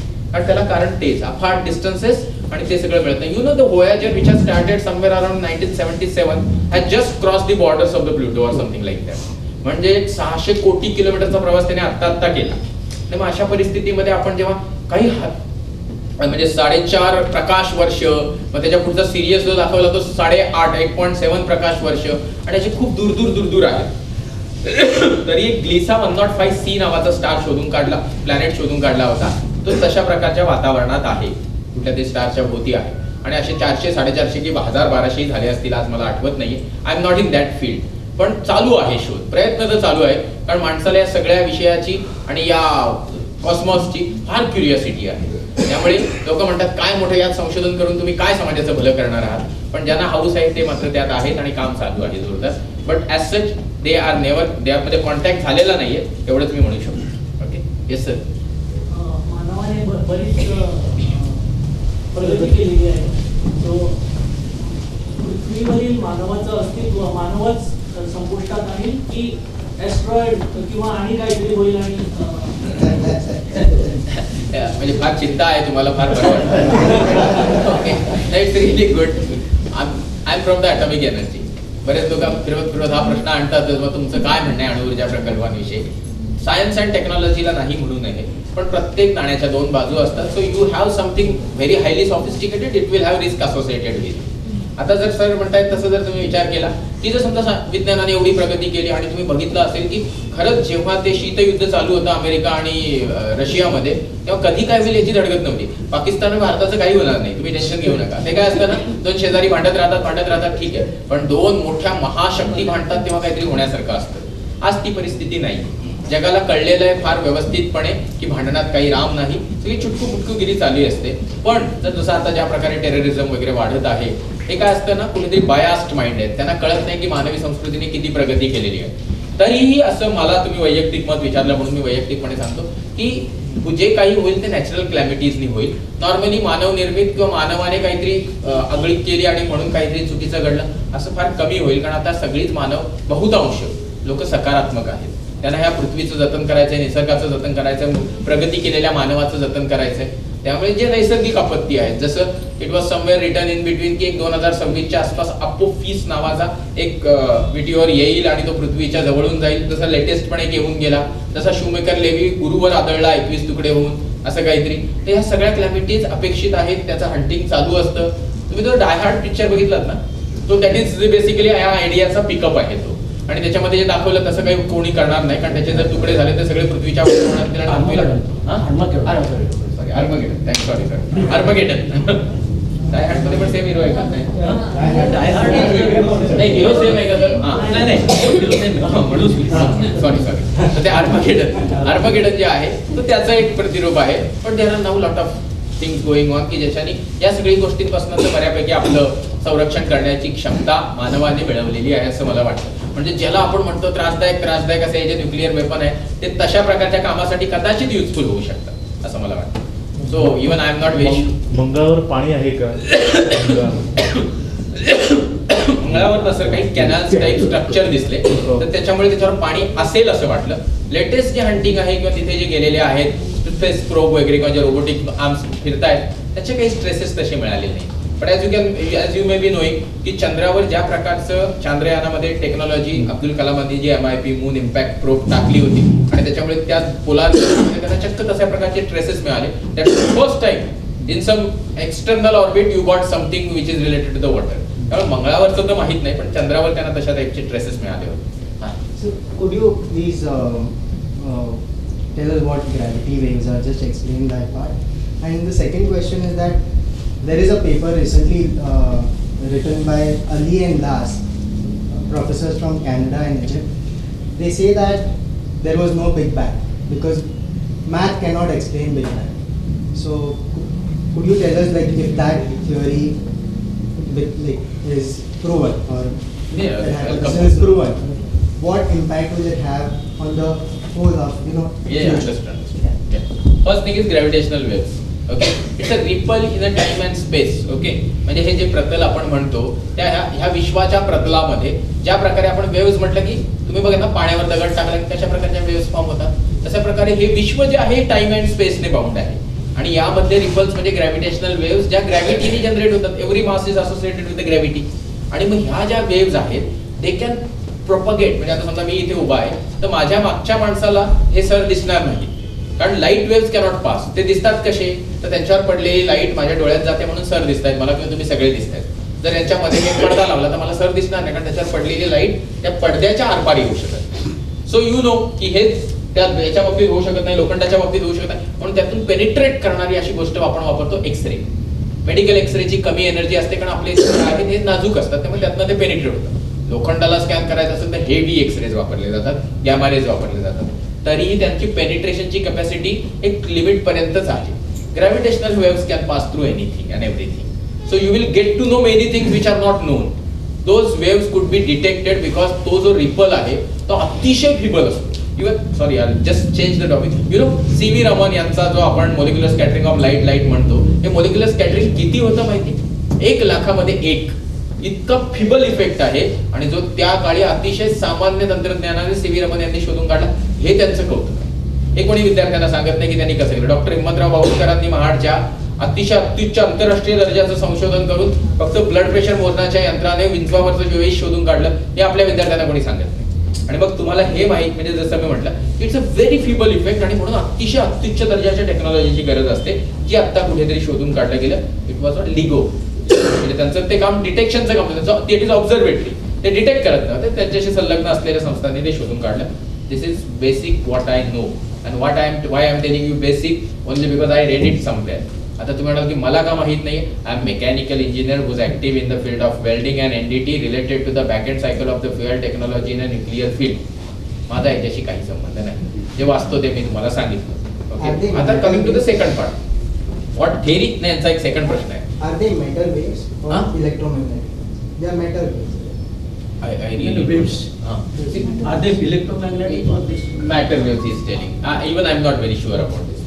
Coming to his second question, whether the Big Bang theory is right, or the steady state theory, which was actually supported by the Fred Hoyle and Jayant Narlikar, or the third whatever new theory has come. Sorry, but accept my apologies. What I know is whatever I read. I don't get into the actual research of this. I am nowhere. I am 24/7, 365 days busy with something which is related to the nuclear and that to engineering aspect, project aspect.